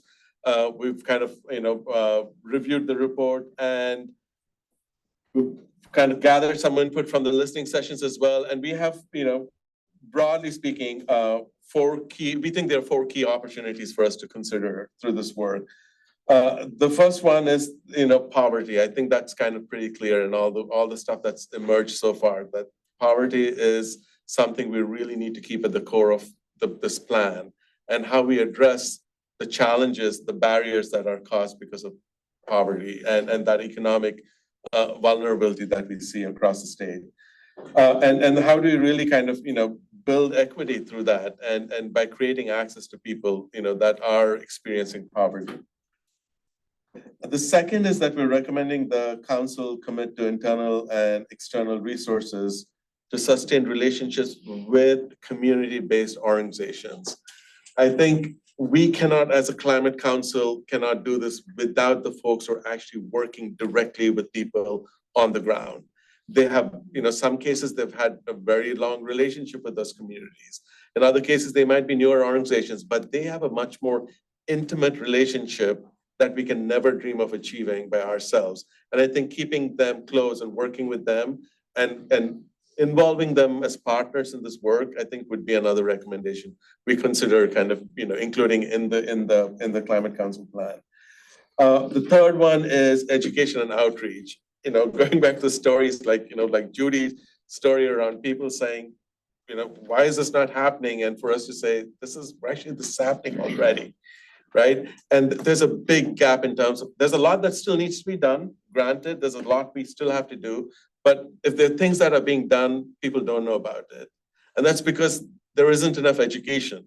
And there's also, you take it one step deeper, it's also there isn't enough education or awareness about Climate Council that it is happening, right? And the kind of acknowledgement, I go back thinking about Joyce's comment, at a recent transportation conference where she asked everyone if they believed in Climate Council, and there were very few people who raised their hands, but when she said, do you see that climate is changing around you? And pretty much everyone in the room raised their hand. That's a very great example of like, how do you really kind of use outreach and education to get people to understand that this is real? And the last one is, we don't want to lose focus on public transportation. That has come up so much in all of the conversations through the survey stuff that Mitchell Center has done, through the public hearings. We kind of keep talking about it, but there's also a nuanced aspect there. Like, how can we really not expect people to go take on a loan, but really can we create a system where public transportation can make the difference in a state like Maine, which is really big and very spread out? What would that look like? So I'm actually going to stop there. I'm going to invite my fellow co-leads from the equity subcommittee, and I'm going to invite Ambassador Brian to kind of go first, take the lead there, and then I'll go through each of them. So Ambassador Brian. Thanks, Noel. Can everyone hear me and see me okay? Great, thank you. Awesome. Great to see you all. Sorry I couldn't be there in person, and such a rich, awesome discussion so far. Thanks so much for everything everyone's contributing, and to the Mitchell Center for putting forth such great, meaty work for us to really chew on and come up with these recommendations. So I'll walk us through our recommendation around poverty. There are a lot of climate programs that help address poverty and discomfort by reducing energy costs, increasing comfort at home, creating pathways into good paying jobs. But Maine people experiencing poverty don't necessarily see themselves reflected in our plan. So across the plan, there aren't a lot of targets that help us measure whether our programs are reaching vulnerable Maine people. For some recommendations, it probably makes sense to set technology or sector-specific equity targets, especially in places where we have good data about the distribution of programs, such as weatherization and heat pumps in homes, or new affordable housing units, or access to solar energy for residents. But we decided we want to go further. We invite the council to consider committing that at least 40% of benefits from climate, clean energy, and clean transportation programs that benefit households or communities flow to low-income and disadvantaged communities. This commitment would align Maine climate action with the Federal Justice 40 initiative and with climate plan commitments in other states. If we all did this, it would be important to develop a shared understanding whom we mean when we say low income and disadvantaged communities. So without jumping into those details right now, defining those terms would be an important part of the work that the council would commit to over the next 4 years. Thank you. Thank you, Ambassador Brian. Again, like David said, we'll hold off on questions until later, so we'll just kind of go through this. And I know Dr. Va is traveling, and I want to make sure she goes up so that she can, step away if she needs to. Dr. Va, are you here? Hi, do you guys hear me okay? We can. Thank you. Oh, excellent. I really appreciate that, Noel. First of all, I just want to thank everybody, all the work that went into this, to the Climate Council, to our working groups, and to the Mitchell Center for bringing all of this insight to help guide our work. And, what I want to speak to briefly to our Climate Council is that common theme that Noel spoke to, the Mitchell Center spoke to, is about education outreach. What we heard was, even with the best intentions, there's still some degree of work to be done in terms of education and how we inform our communities, because even those that want to do something may not necessarily know how to do it, or if they were to do it, may not know necessarily how to implement it. And so, education outreach is one of those key themes in helping getting this work done. We invite the council to discuss elevating the recommendations to launch a household navigator program, which can help us identify pathways that keep individual households whole while helping them act on climate. This also means continuing to support education for people about the intersection between high costs they experience, health concerns, and climate change. And climate is not on people's radar when they are experiencing immediate threats to the solvency of their households, as that one example where we heard from someone who described themselves as unmarried. We also invite the council to consider expanding the work of getting actionable education to people all across Maine, both in and outside of schools. And then the other thing that's important here is to think about the language we use in itself, and think about whether or not it invites everyone to the table and reaches everyone. Are there opportunities to reframe our commitment to ensure that they are accessible to Maine people with a lot on their minds, including cost? Can we strengthen this language to talk about what our recommendations are, so that what we can achieve versus what they propose? Can we use more plain language? I will wrap it up just because I recognize I probably have a lot of background noise. I apologize for that. Thank you so much. Back to you, Noel. Thank you. And the sound quality wasn't so great there. So like after the break, if we need to kind of just do a quick overview on some of the stuff, if you feel like you missed something there, apologies. She's actually traveling to Chicago and was calling in from an airport someplace. So Amara, you're up next. Yeah, thanks, Noel. And thank you so much, everyone. I'm so sad not to be there in person, but super grateful to be able to engage in the conversation. I just wanted to reiterate some of Dr. Va's points. And that was really around education and outreach. Just as has already been stated by folks, we had some really great community engagement with statewide meetings, a lot of educational and outreach events. And so one thing that the Equity Subcommittee is recommending that the council consider is figure out a way to make community engagement more tangible, perhaps through a navigator program where folks can identify pathways to have like their households and individuals engage in this work, but also serving as conduits for their community as well. And then around education specifically, this means education for community members, perhaps through, again, those navigators in community. It also might mean specific climate education, both in schools and out of schools as well. So just continuing on the great work that the state of Maine has been doing around education is what the subcommittee recommends. And then I wanted to share a little bit about our recommendations around capacity building. It's been really incredible to see how many relationships and connections with community partners, individuals, institutions from across the state who are coming together to think about what the state of Maine's climate action plan can look like. And I think it's just incredibly important to continue this momentum, to continue this like social infrastructure that we have built through this process. And so that really comes into a recommendation of just maintaining the capacity to continue these relationships. Having folks, perhaps it's SCOPE staff or others, really formally committing to these relationships and making sure that's something that is really paramount in the work that we do. Another recommendation is around just increasing representation of members from priority populations within the Climate Council and different working groups. And this could include greater representation of people of color and really striving for at least a minimum of like proportional representation as well.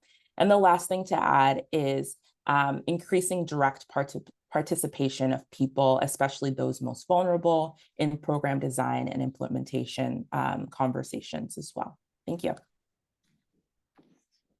Thank you, Amara. Thank you, Ambassador Bryant, and thank you, Dr. Wah. So this equity subcommittee is urging you to consider these recommendations and these four, again, including poverty at the very center of this work, the plan that the work that you recommend. And working with community-based organizations, looking at outreach and education as a key component to this work. And finally, I can remember the public transportation.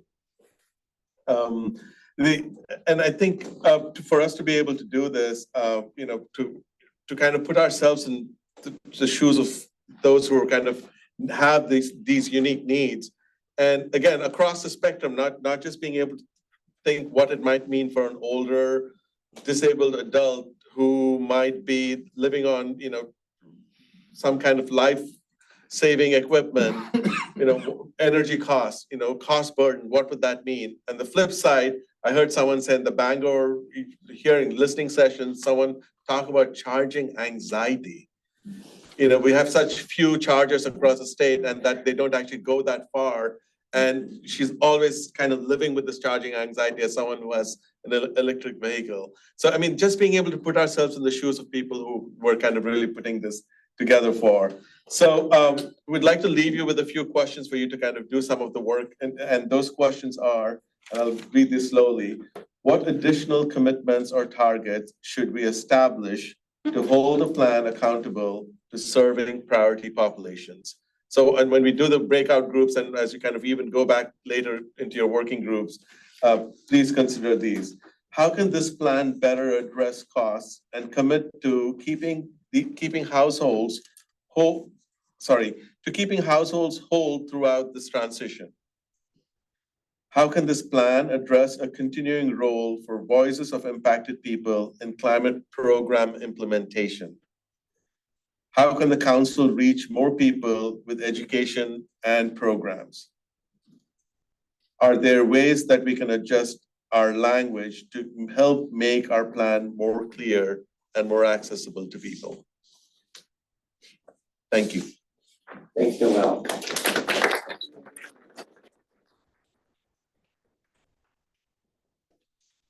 All right, thanks to all for leadership voices here from the equity subcommittee. We need to take a break. And when we come back from that break, we're going to do an exercise to answer those questions and more broadly say what might we do differently, or what might we need to do through this Maine Won't Wait 2.0 to address what we're hearing. All right. And it may be we're doing it, right? It may be it's in there and and we can talk about how public transportation, that kind of stuff, maybe it's there. And maybe it needs new language, maybe it needs something else, but that's the conversation we want to have when we get back. Let's take a 10-minute break. This clock is not actually accurate, but let's just be back a few minutes before the top of the hour. Okay, it's 10:48 right now. Let's be back in about 10 minutes. There are some snacks and stuff in the rest of the, what's the word I'm looking for, kitchen area right here. Thanks, folks.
excellent, we're back online as well. Thanks, everyone.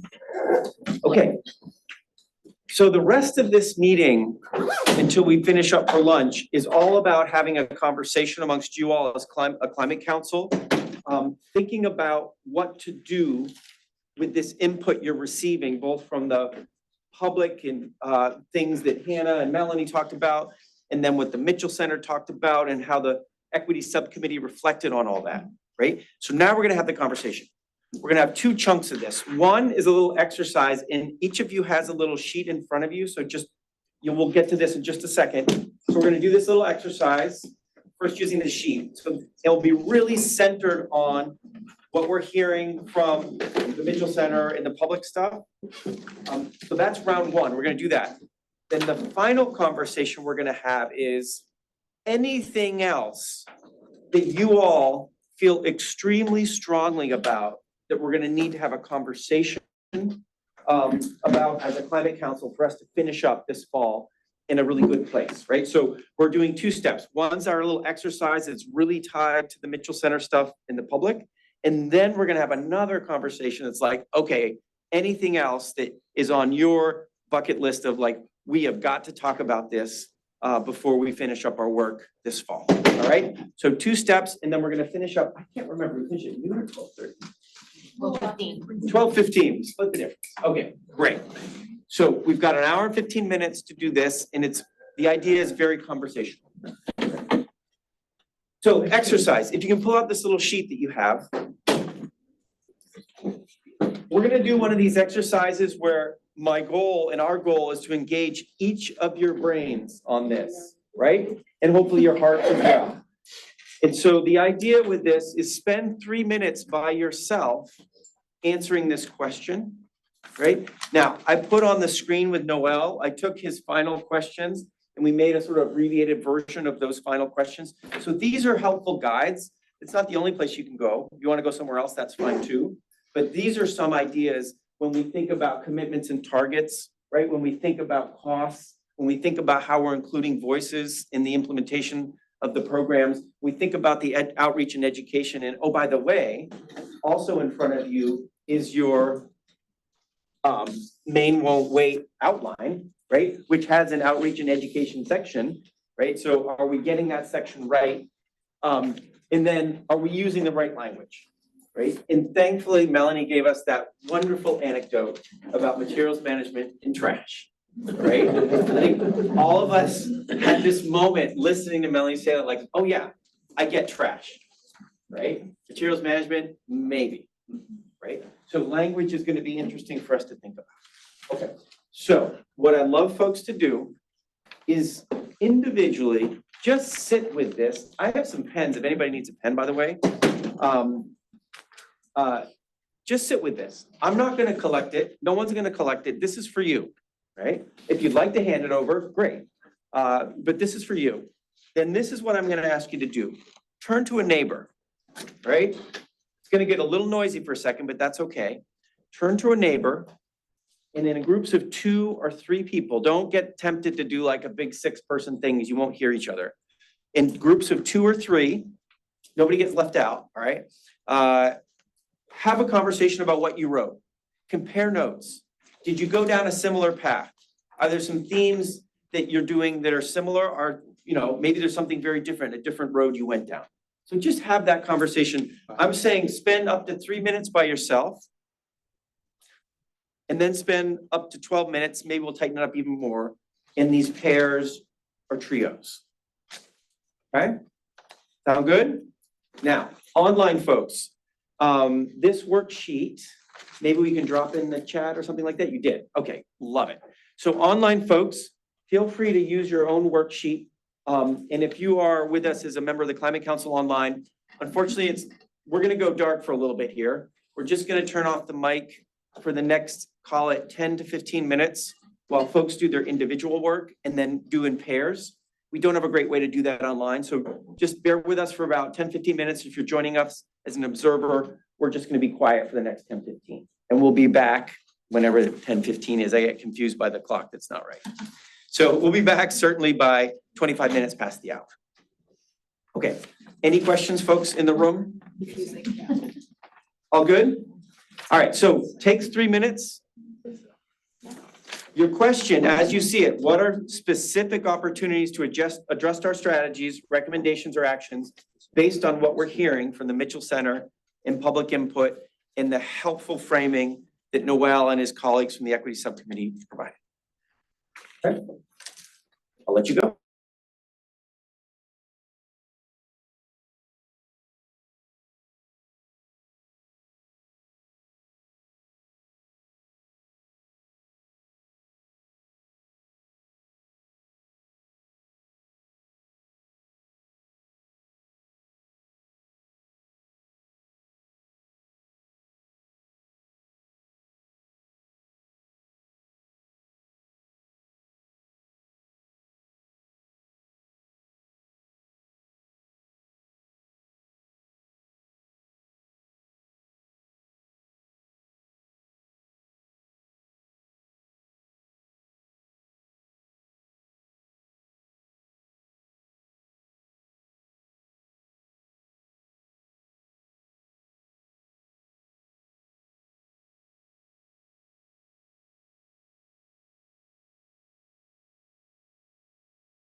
I imagine you probably could have continued on like that for a bit. Welcome back, folks online too. We just finished up some small group conversations of 2s and 3s here in the room. So let's do a quick shout out of some of the things that really seem to resonate in your conversations. No particular order. I'm just intrigued like what popped up and we'll see how it goes. So let's see how people volunteer here. What's something that came up as a potential interesting pathway that someone wants to raise up right now? What's something that came up in your conversations? Don't be shy. I have to stipulate otherwise. Yeah, go ahead. My name, And don't need to introduce yourself. Maine Fuchs, Maine Emergency Management Agency, also co-chairs the Community Resilience Working Group. Mine's a little outside the box and it's less based on, you know, what the information we just received that was presented upon, but it's been kind of weighing on me since we started the meeting. And it's something Fire Chief out of York County brought to my attention before we even started this 4-year action plan. And I don't necessarily see it represented in the plan, but I think it would be wise of this climate council to acknowledge it in the plan, is almost like the trickle down effect from some of these recommendations, specifically to the first responder community.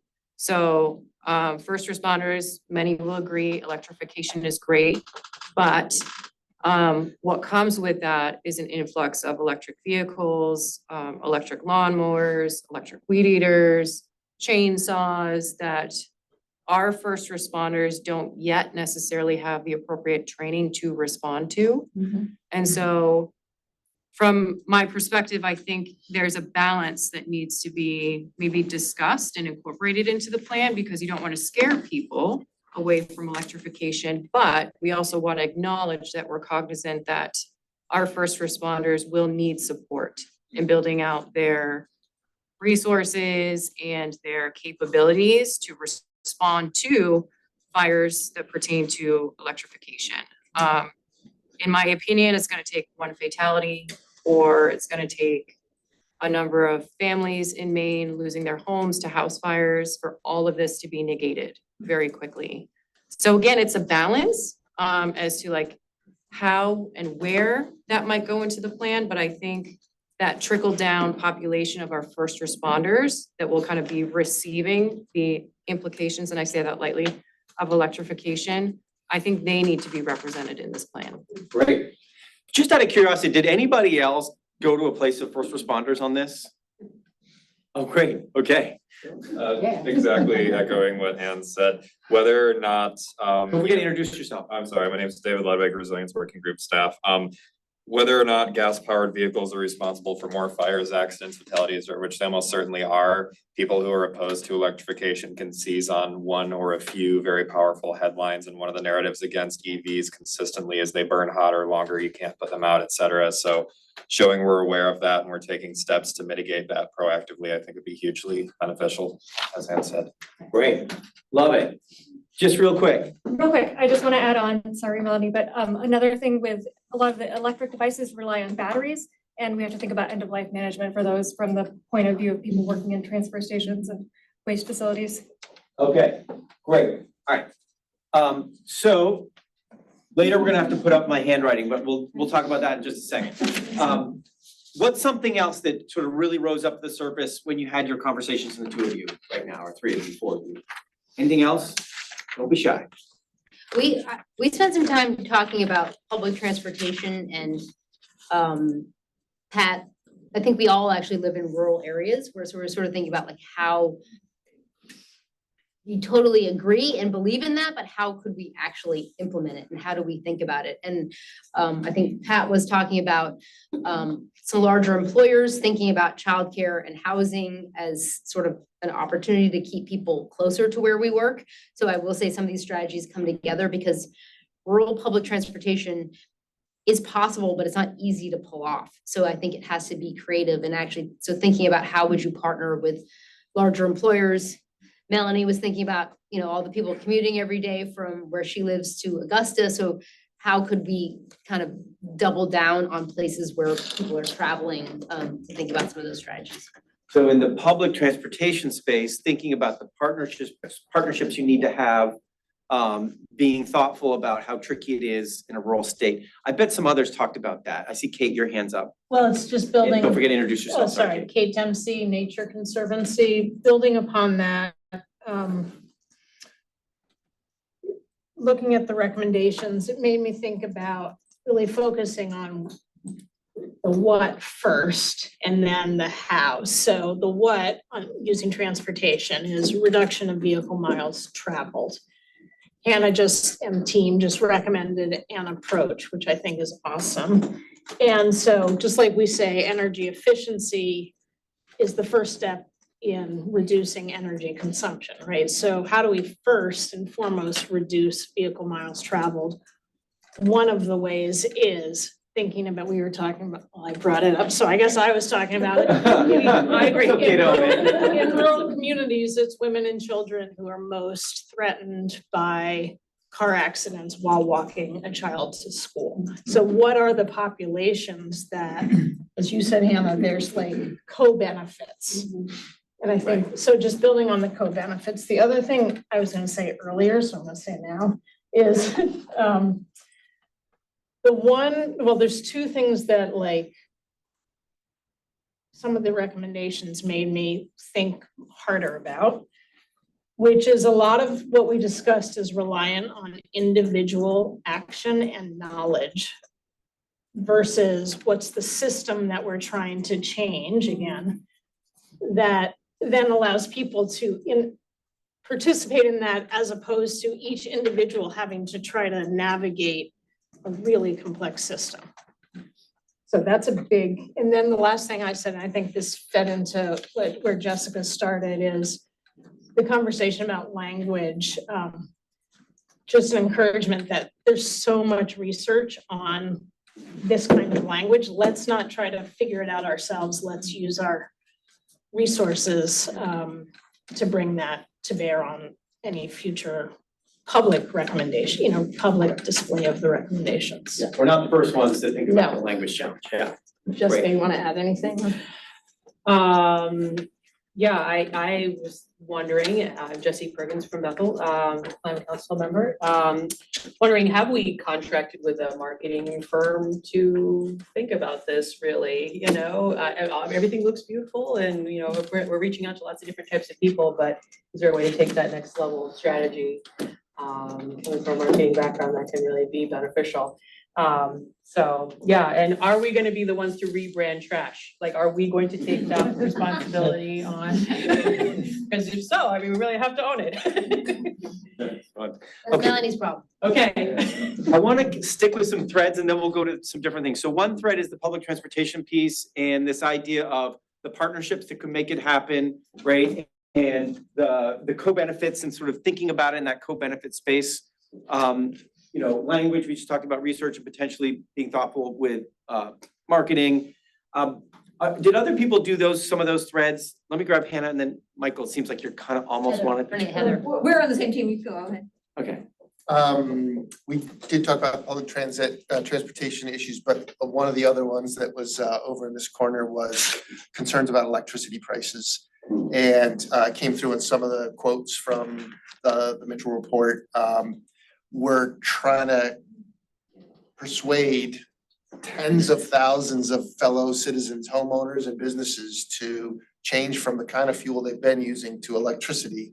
And that persuasion is made possible when electricity prices are kept as low as possible. And so it's very disconcerting when we succeed in convincing them and their contractor to make that choice, and then they're unhappy because they have a sizable bill. It's gonna go up a little bit because they're gonna consume more of that commodity. The good news is they're gonna save a ton of money because they're using a lot less of a more expensive kind of fuel. But the higher our electricity prices go, the harder it is to make that pitch for, and we have to do this at a huge scale in our state. So everything we can do to keep electricity prices as modest as possible is gonna be really important. Right, so And it will have great benefits to the lower income households, obviously, because it's a big fraction of their monthly expenses. Yeah, right, and so we need to be looking at that electricity, the energy section of this plan, and saying, is it doing what we need it to do for costs, right? So someone like Dan can be helpful to be like, okay, this is what we got, right? Is there something else that we don't have in the plan right now that we really should in thinking about cost containment and electricity? Okay, that's great. Different one. Yeah, yeah. I was back on your rural transportation. We Yeah. did talk quite a bit about rural transportation, and remote. One of the things we talked about to reduce the miles traveled is remote services and being better at remote services, being more efficient, right?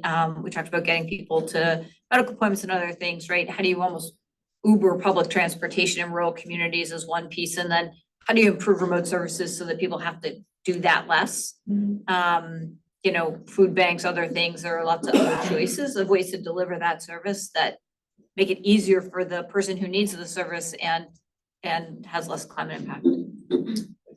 That's great. So on these same threads, let me grab right here in the center.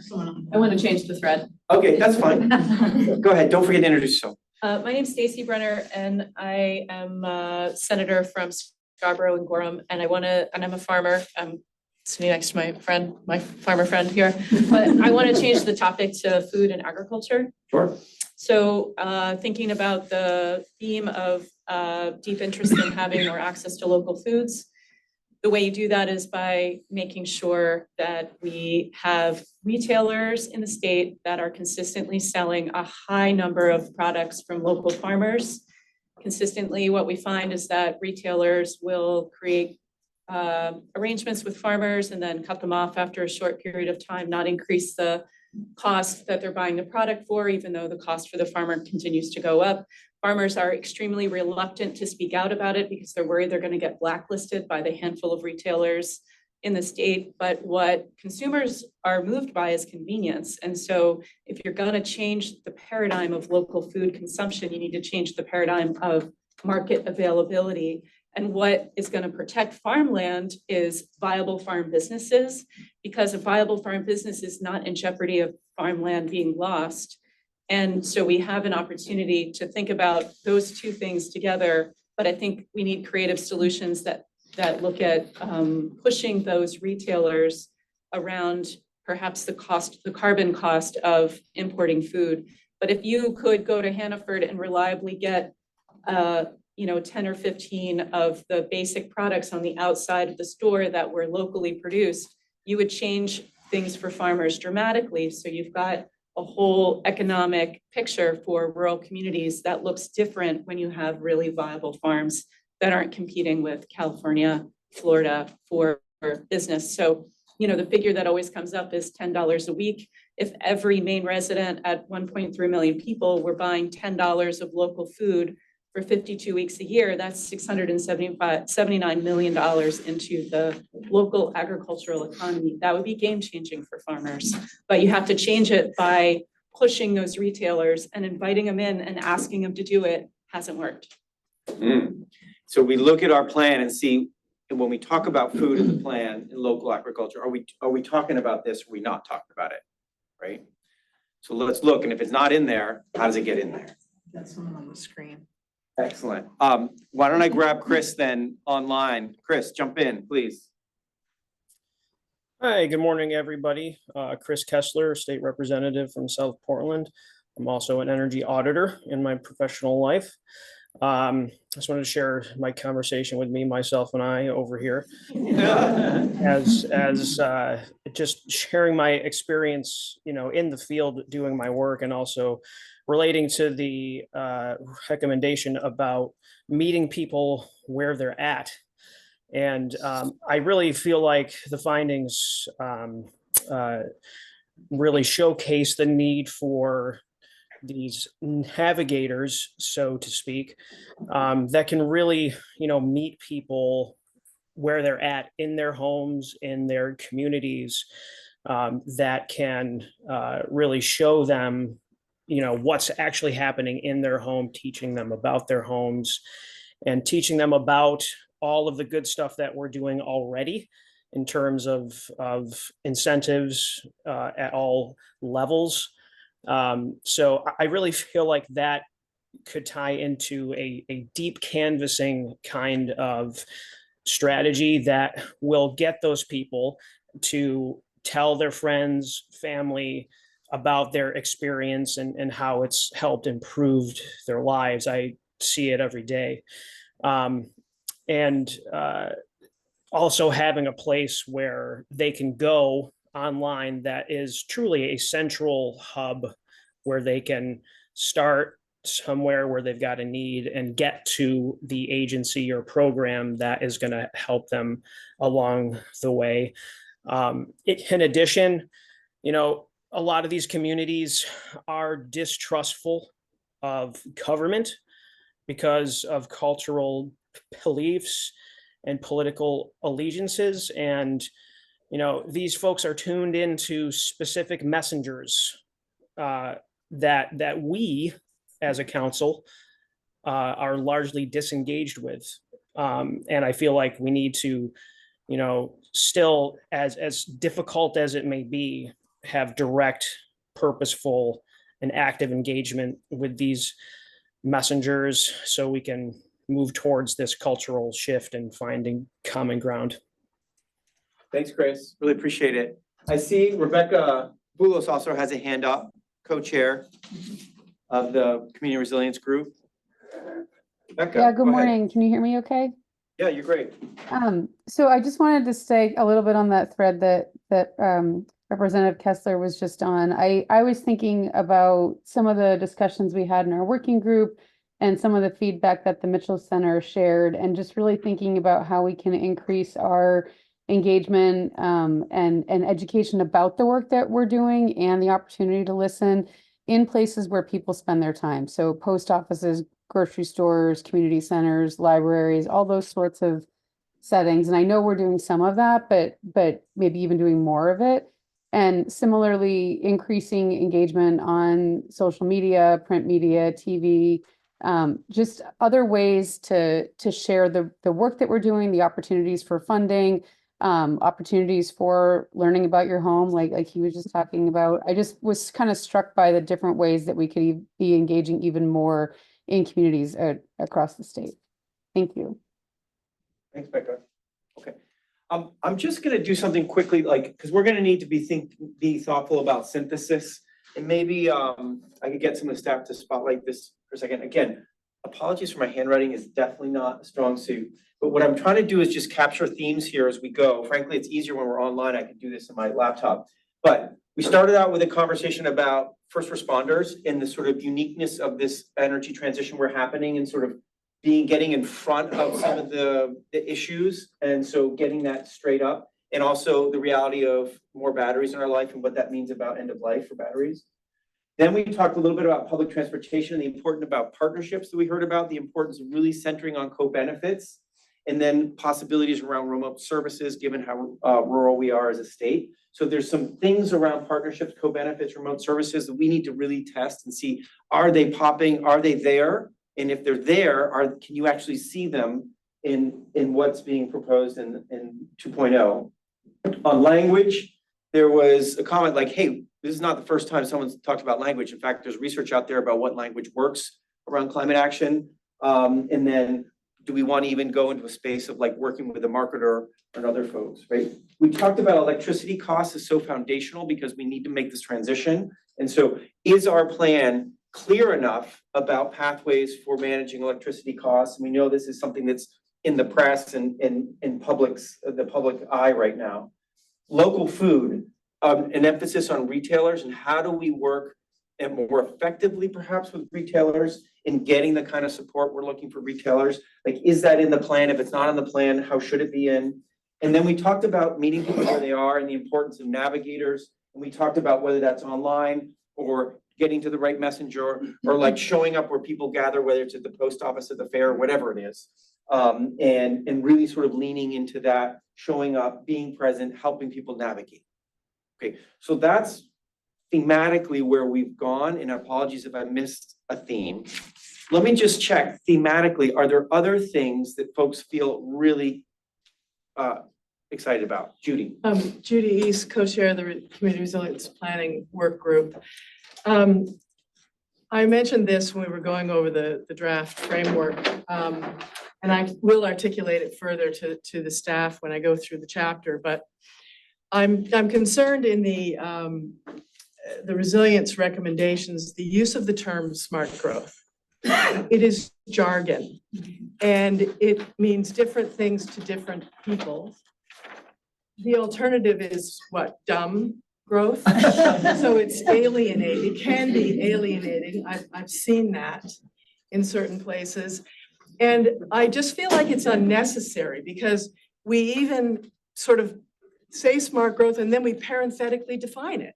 But, you know, and I felt this way 24 years ago when we had 10 smart growth principles. Well, you can't, no one keeps that in their head, right? Just say what we mean. It's compact development and housing in an efficient, well-serviced location. Yeah. That's what it is. And then we go on to say that, and I just don't like that term. And I feel like the same kind of things about meeting people where they're at, and, you know, immigrant communities, you say smart growth and that, what's that? You know, so I just really think we should be careful about jargony words and terms that we have to feel like we parenthetically define.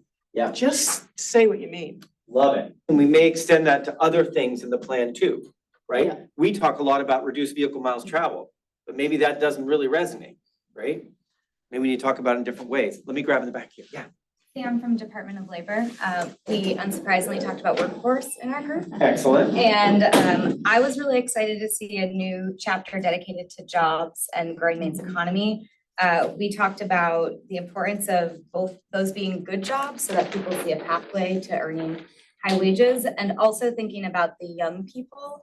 There's like 1,100 young people that were engaged and are excited about climate. How can we make sure that they know that a lot of these jobs that we need to build and infrastructure and construction and manufacturing and municipal jobs are climate jobs, and make sure that there's pathways for them really early on to engage in those jobs. And thinking about the communities, those that are living in poverty, and making sure they understand that there's pathways to these climate jobs as well. Thanks, Anna. That's great. Other things that people came up in your conversations. Yeah, Tora? This didn't actually come up in the conversation, but so Tora Johnson, Sunrise County Economic Council, I was part of the Mitchell Center study. A couple things, a couple nuances that I think are important for things that have already come up. One is paired with the cost of the electrical cost, the unreliability of the electrical grid in rural parts of the state are major barriers that came up in our, just repeatedly came up in our conversations with rural folks, especially elders. They're, you know, living remotely, and they're, most of our elder care facilities have closed. So they're stuck in homes, you know, in non-efficient homes. And they're repeatedly getting, you know, cut off. So they're wanting to stick with wood, and they're wanting to stick with oil with a, you know, backup gas generator and so on. The unreliable and if you sort of would think you might brush that off, it would be helpful to know that Washington and Aroostook counties are in the top couple percent nationally for outage hours. It's very common to have a week of outages, and it happened a couple times this winter. So, you know, just to be clear how significant that issue is, and that adds to the cost, right? Because you lose, your pipes burst, you lose all the food in your freezer, and we stockpile food in those regions. So that's a really important thing. The other crucial thing that really hasn't been mentioned yet, that came up again and again in speaking with low-income folks, is that the programs that are meant to help them are not themselves focused on any climate goals or you know, efficiency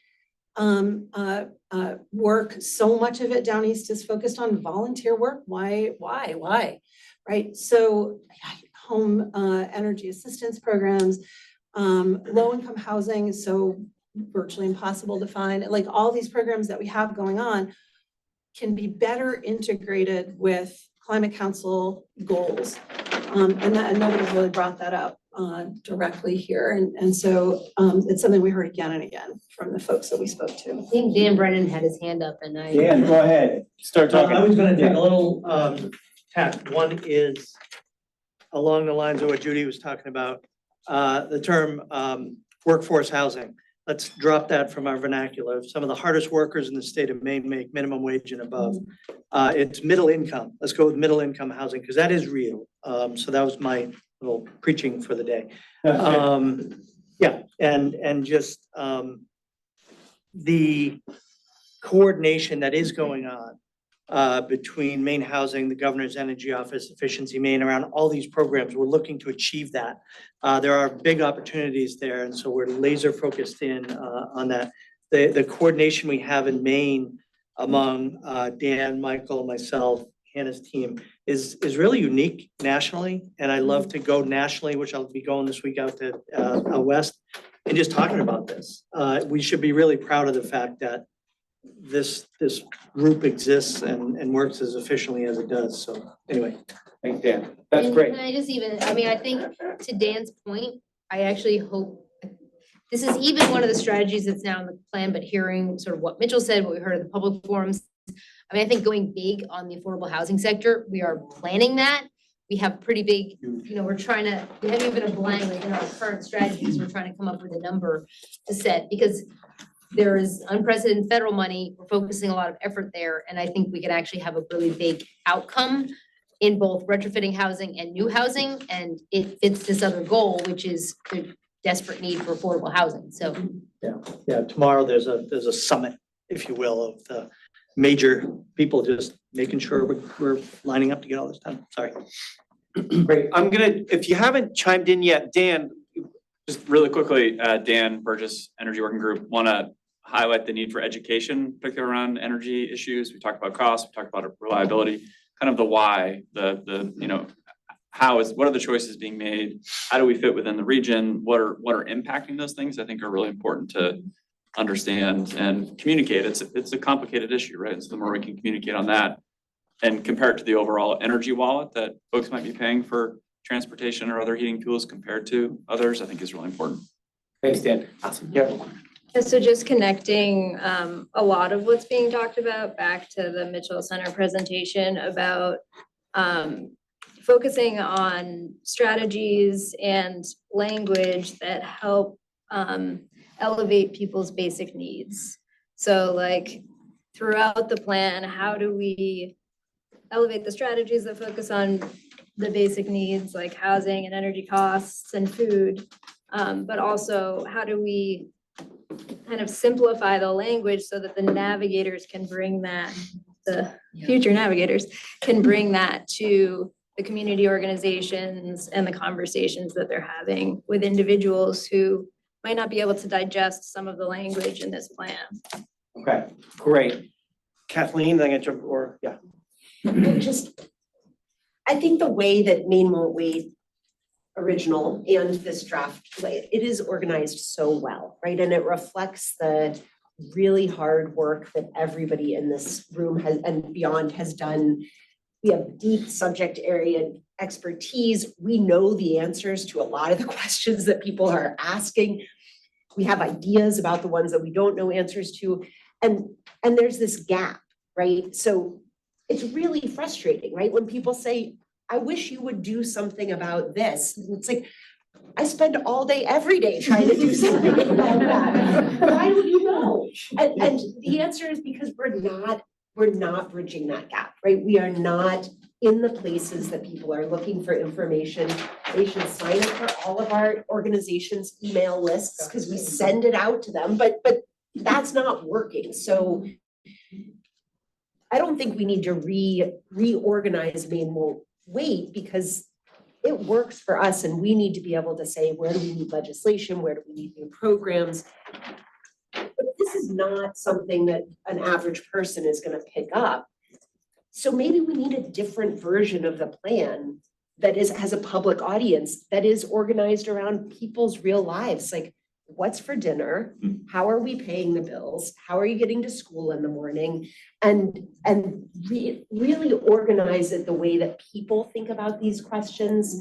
Not that it has to be different content, but make it match up with the questions that people are asking, just so we don't feel so frustrated that they don't know what we're doing. Nice idea, nice idea. Kate, and then I'll jump. Just, well, beautifully said, Kathleen, and I just want to, again, echo the phenomenal work of going to community-based organizations and how what we really heard, one, is that data is really important, and it is data that the legislature can draw upon. And I heard from the Equity Steering Committee that there's a call on us to figure out how we can formalize and sustain these types of relationships. And I don't think it's just reliant on GoPIF, but how do we work with organizations here and elsewhere that are implementers already. And that recommendation, Kathleen, was excellent because those are trusted voices in communities. And Jessica and I were talking a lot about that. So it's not up to us to necessarily fund how that is going to be sustained, but there's so much good work. How do we make sure it's being shared across the state? I mean, I just point quickly to the resiliency efforts that are going on. There's lessons that are being shared, and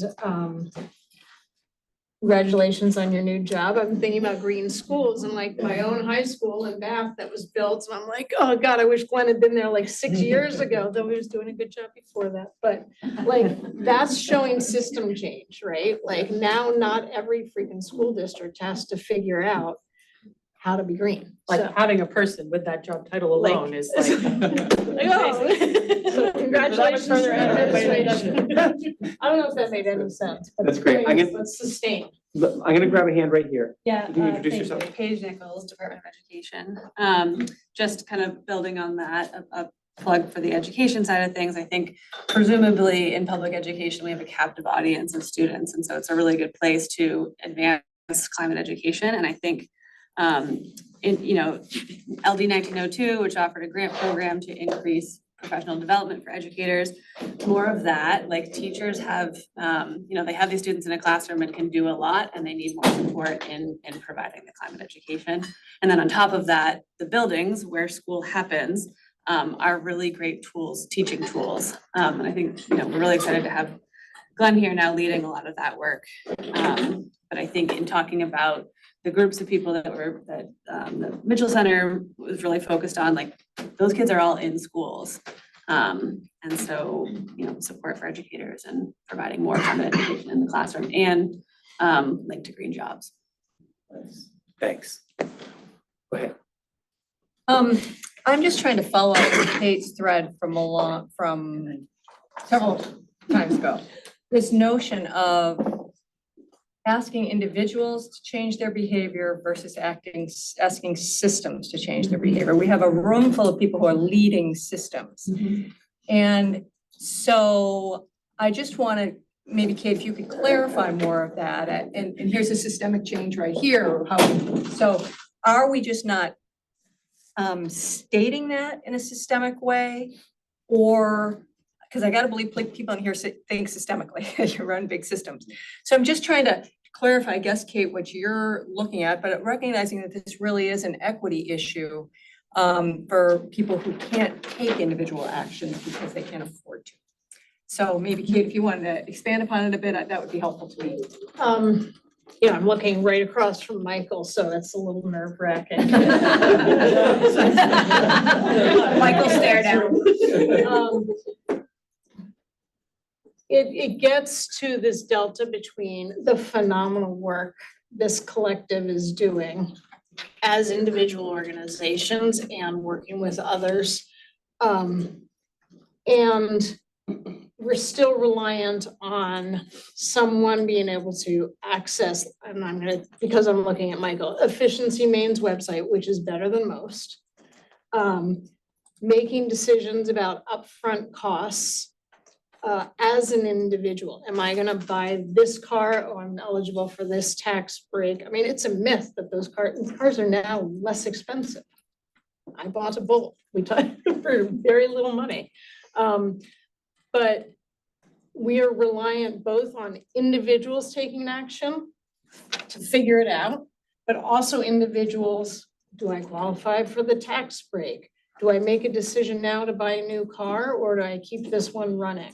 So everything is like put on the individual family system as opposed to what Judy was talking about is how do we collectively make that investment so that each of us don't have to figure out how we're gonna get to the school or how we're gonna get to the IGA.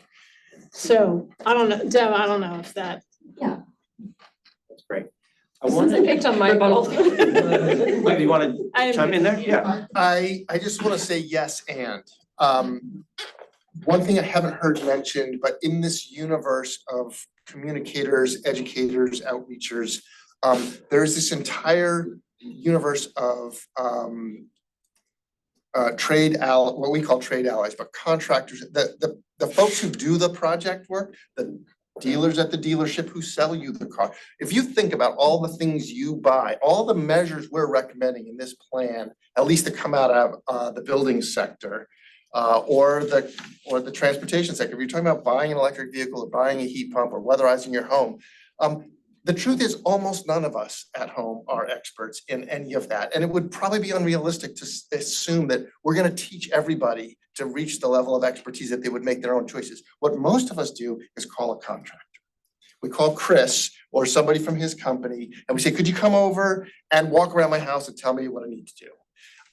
And so let's not leave out the 680 qualified heat pump installers in the state who are out there every day making a living by trying to share that information with you and say, Kate, I don't expect you to be an expert in phase change and physics, but I can explain to you how this Sure you that will never be true. work.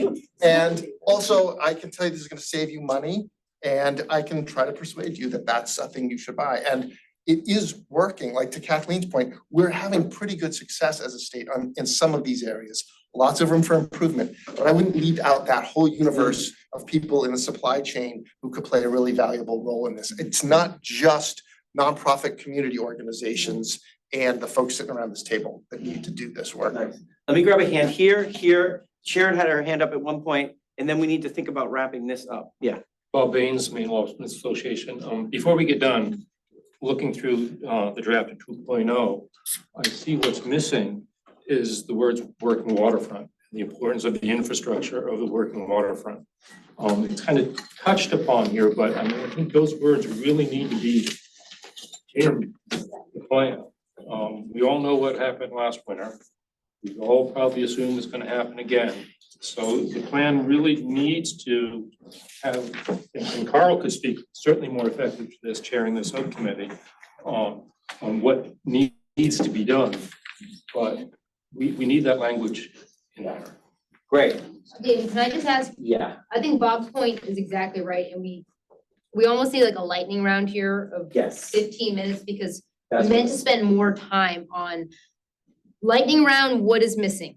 What words are missing, what ideas are missing, because this is the time to tell us so that as we draft and bring something back to you, we're not missed. So Bob, thank you for that. And I know that's exactly where I want to go. Annie's point about safety is another good one. So just if we could do a lightning round of those things, that would be helpful. I would love to do that. I have one more hand and then we'll do exactly what Hannah's saying. You had a hand up? I'll go with the lightning round. Okay, great. So just to be clear, and I'm gonna share this for 1 second before we hop in our lightning round, just, I can't start my video for some reason, so if someone can let me do that, okay.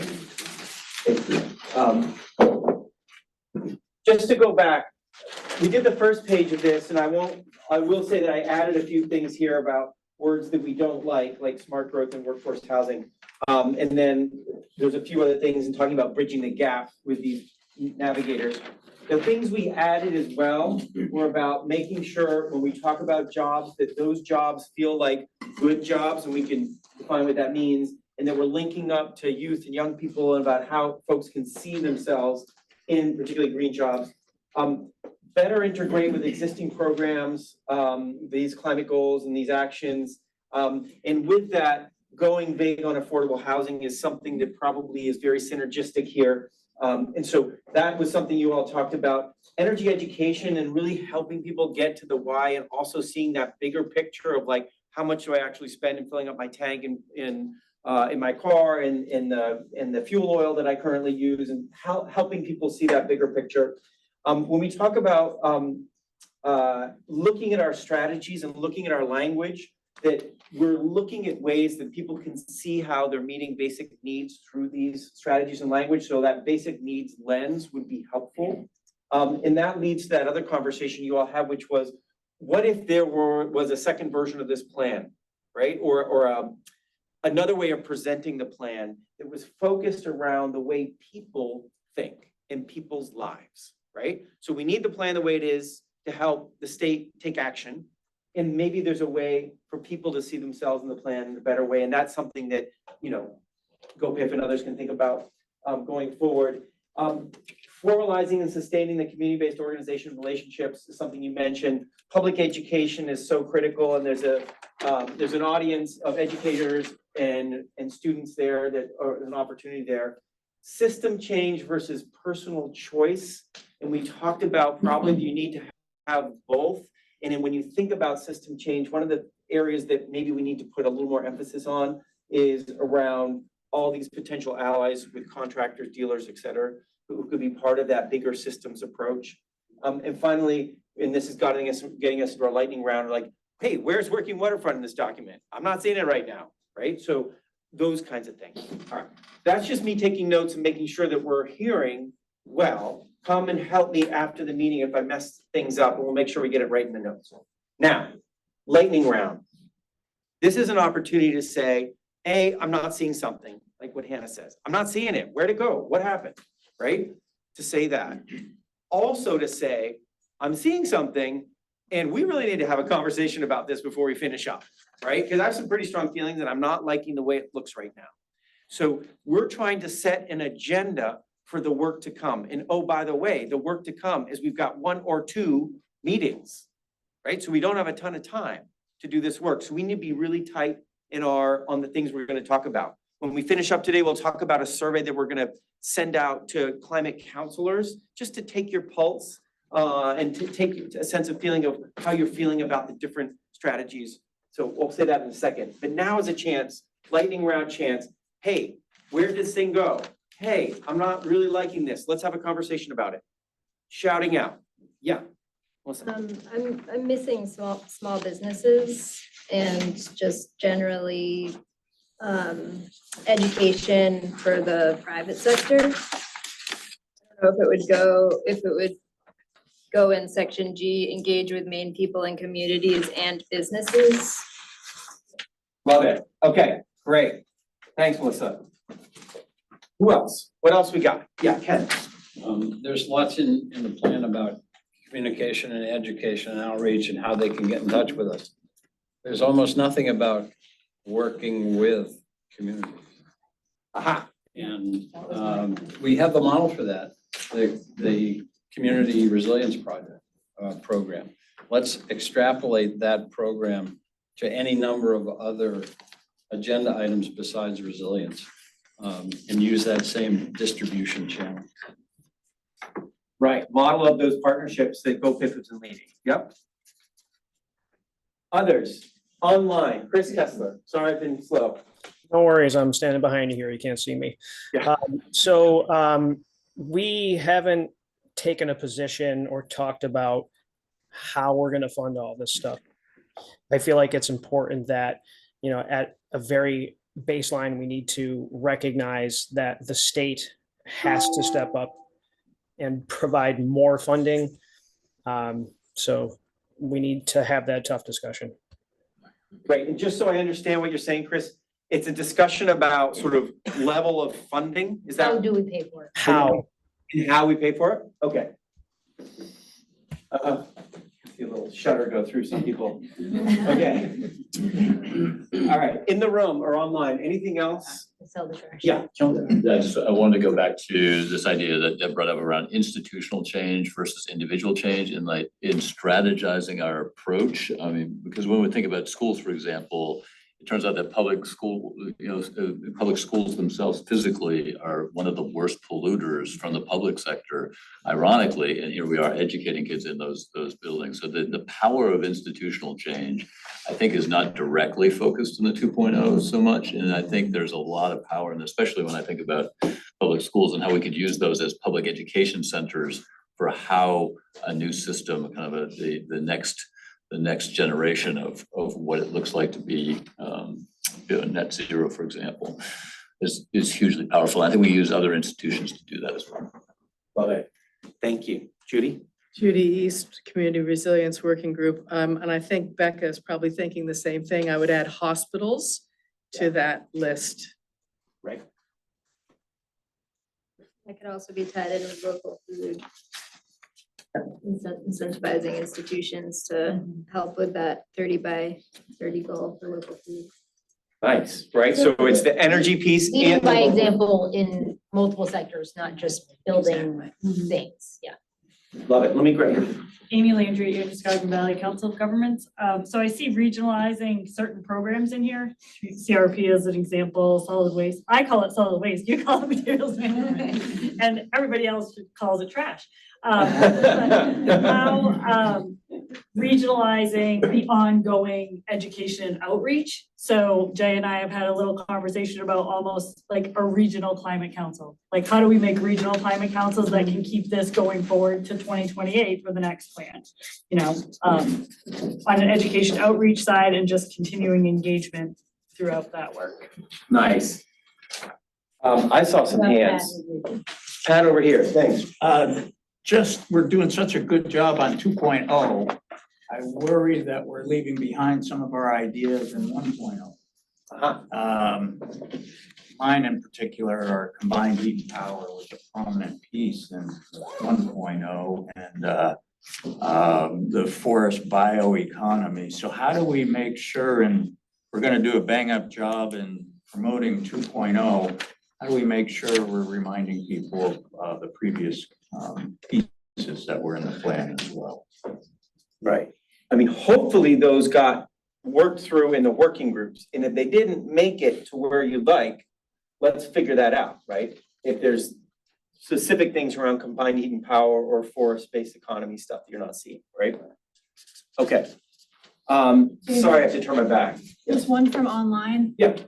General Dunn from the Climate Council points out identifying incentives to use vacant public and private space/buildings to address the housing crisis while using climate-friendly renovations. Great. And that came up in our conversations around compact settlement, and hopefully it finds its way in. If it doesn't, right? Okay. What else do we have in the room?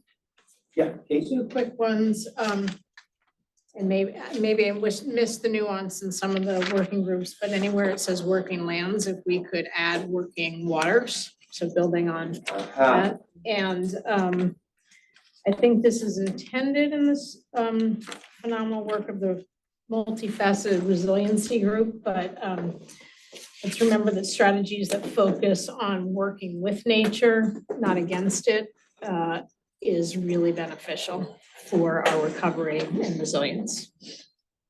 Okay. Great. What else we got in the room? Heather?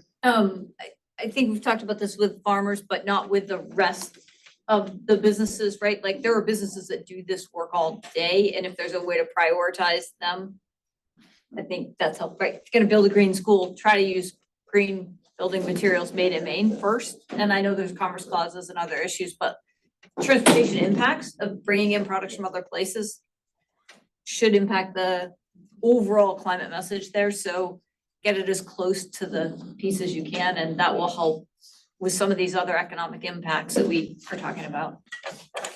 Okay, so I'm writing that down as sort of promoting Maine firms and inputs. I mean, you probably have a more elegant way of saying that, Heather, but essentially that's what we're talking about. Yeah. Okay. What else do we have in the room? Yeah, Stacey. I have a discrete one, page 8, number 3 on the food waste piece. Yeah. I would love to see a third item that talks about developing compost infrastructure for institutions and residential heaters. Specifically on the back end of that phrase, so does it not talk about compost infrastructure, or is it just doesn't talk about it in the place? Didn't go that far, so I'd like to see it go a little further. Okay, so compost infrastructure for residential and Institutional and large food waste generators. I mean, what we're trying to do is reduce food waste getting incinerated or landfilled. Yep. That's great. Thanks, Stacy. There was a hand over here. Was it yours? Yeah. Yeah, something that I try to bring up about once per meeting is the concept of tourism, one of our largest industries that seems to get glossed over a lot. There's a lot of communities in the state that are faced with supporting a lot more people than just their residents. This is very resident focused, household focused, individual focused, as we've discussed, but at times we're often highly outnumbered by people who aren't residents. And those people have transportation needs and they want to plug in their electric vehicles or they won't come. They produce waste, they create all these same issues and and I think there's a lot of communities that just pretend that, I just feel like there's not very many coordinated ways for communities to address that specific thing. And it's a humongous industry, I don't need to tell you that. Right. What is the population of tourism in the summer or something like? Like 30 million visitors versus, Yeah, it sort of blows your mind. Summer isn't our only tourism season. Right, and so a plan like this needs to have a clear idea, like that's the reality of the use of our state. Okay, great. Anything else that's sort of like, we really need to have this conversation because I'm not seeing it or I'm not liking what I see in the limited time we have in the next month and a half? Yes, Yeah, Pat? just, it has to do with state policies for permitting and citing the procurement of clean energy and transmission projects.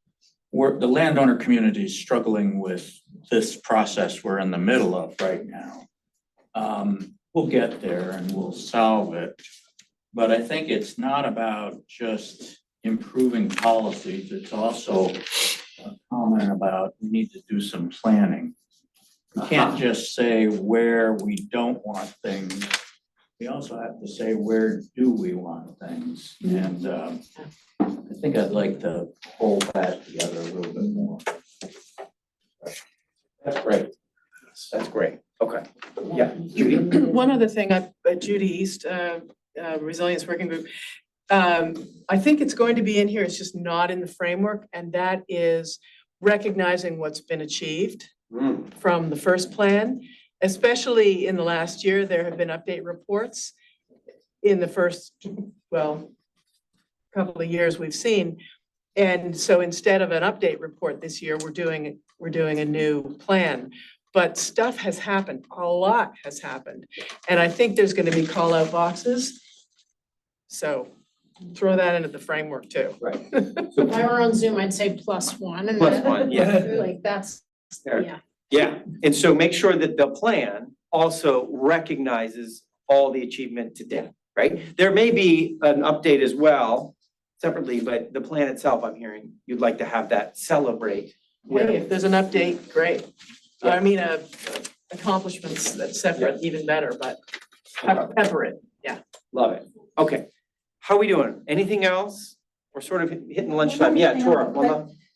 So reflecting on our conversations about engagement, one of the things that we heard also in the Mitchell study was folks really pining for skills for engagement. So, and that is one of the items in the community resilience working group.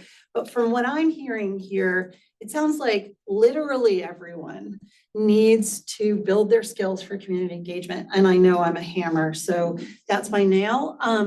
But it seems like that needs to be raised up, right? It's not just folks in this room who need skills, it's community leaders, it's the folks who sell heat pumps need to know how to communicate about heat pumps, right? And how to have conversations and ask the right questions and determine people's needs and meet them where they are. And then, you know, there are words for all those things and concepts and skills that you can build and things you can practice. So it seems like we need to raise that engagement, you know, skill set up and broaden it and make it accessible to people. We heard it especially from younger people in this study. Cool, okay, great, yeah. Pat Kelleher, DMR. There is a piece on working waterfront in here, and the Resiliency Commission is focused on a lot of this, but one of the pieces that I continue to grow worried about as we prioritize working waterfront and bigger projects along the working waterfront to invest in and with public investing private money into these private infrastructures is the smaller ones dropping out. And those loss of those smaller projects really impacts the diversity side, these smaller fisheries that need that access. So we have to be very careful as we're prioritizing that we're not actually losing working waterfront, the diversification, privatization. Right, so a particular shout out to smaller projects and initiatives. Yeah, that which may is the fall hardest through the ones, cracks. which are the harder ones to figure out how to fund. Yeah. Plus one on that Plus one. Okay, great. Yeah. I don't know, plus one. Kathleen? I'm not sure where it goes, but we heard about the impact of mis and disinformation on the success of all of these good plans. And so I think it has to be acknowledged somewhere, and Tori, your point about, it's like skill building about positive communications, but also what do you do when somebody says something that you know is not true? How do you develop those skills so that we can all look back on it? Right. Right. Okay, all right, thanks, everyone. I mean, on the one hand, this sounds like an incredibly compelling set of conversations to have in October. On the other hand, boy, that sounds scary to get it done in a meeting and a half or 2 meetings for what we have, right? So if you are okay, we will take this punch list of things and help orient everybody. Like maybe there's stuff in the plan already. When you start to see, you'll see a draft plan come out, and I'll have somebody, maybe Hannah, you'll talk about it. Clear. Say again? The clicker? Yeah. I think there's a slide on what's coming, but so we're gonna, if you let us synthesize this down and turn it into an agenda of topics that we need to work on, we will gather ourselves in our upcoming meetings and have these conversations and make sure it's in there in the way we want it, okay? Hannah, do you wanna walk us through that? Sure. I think actually, I mean, what I want to actually say about what we came up with in priority conversations is, I don't think there's a lot of debate, honestly. So I will just say, if you focus on this and you think about it, if there's something in here that still is irking you, something you are unhappy with, please reach out to Melanie and I or our staff or David in the next couple of weeks. Because we actually, I think what we are moving towards is hoping for consensus agreement on a climate plan. And I will just say, Melanie talked about this, but the emissions modeling is not insignificant because it will show us, I mean, we are talking about how we implement this plan successfully, how we deliver what the law requires. And probably the hardest part of what the law requires is it requires us to produce at least 45% emission reductions by 2030. And that is we have to produce a plan that meets that goal. And so I will say emissions modeling will show us what the different models will direct us to. We already had a model for Maine Won't Wait from 2020. We are updating it. There are things like number of EVs on the road, number of heat pumps installed, that we will have to debate what's realistic, what can we achieve. So I will just say, a lot of what I'm hearing now is not necessarily things that people are disagreeing on. I think most of probably what was mentioned is, that makes sense, good idea, we should emphasize that. And our staff will go back and try to incorporate that, working with the co-chairs and others, and bring it to you all. So if there's something you're worried about and don't like, please tell us. And I would say kind of like, gear yourself up for at least listening to this modeling webinar and then coming to our next meeting to sort of understand the implications, because that is, like, we are in rubber hits the road mode. I mean, I think we have a plan that we've built on. We have a lot of strategies we believe in, but how do we actually implement them? We'll say Representative Kessler brought up, you know, the challenge of implementation of money, of policy to make it all work. So that is what we will be trying to agree on by October 23rd. So just reminder, our team is going to send you just before it's posted publicly, the entire climate plan, all the words. So if you're one of these people, Ivan Fernandez, or Pat or others, who really wanna make sure the right words are in there, Judy, read it and send us your edits. You know, we will make sure those edits are transparent, everybody knows, but this time frame coming up in the next couple of weeks, everyone is busy, but this is the time when we're actually agreeing to all the words and making sure that we can all support this plan that we're putting out there. Again, we're building on something we already had. That's much easier to do this time around, but it's also harder because we're trying to implement these strategies. We see where people don't like them, don't understand them. More work needs to be done. So that's what we're trying to kind of bring together in the next couple of weeks. So just memorize this, take a picture of it on your way out, make sure you're at these meetings. And again, I would say communicate with us also one-on-one if you have anxieties or concerns over the next couple of weeks, because we really do want to make sure this is a plan that everyone could be like, yep, I'm voting for this plan. I can stand beside it. It says what my constituency, my department, you know, my community thinks makes sense.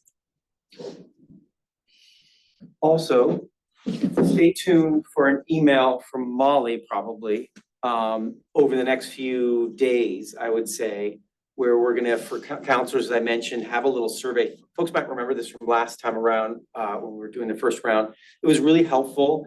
It shouldn't take you too long because we're not gonna, it's not like action by action. It's just going through and trying to get a pulse check where there's any anxiety level still from counselors, and that helps us schedule, you know, set up the agenda and that kind of stuff. All right. So stay tuned for that email. That's an important one. Okay, any question? Yeah, go ahead. The only other thing, on your way out, we do have lunch right outside the door. So you don't have to stay. You can stay and eat it, but we have lunch just outside. So don't leave us with a huge pile of food waste. Please consume it. Yeah, consuming the food is the way to go. So just thank you, everyone. We'll see you in the next meeting. Really appreciate it. If you do stick around for lunch, sit down with someone who you don't know very well and have a conversation about this stuff. That could be really intense.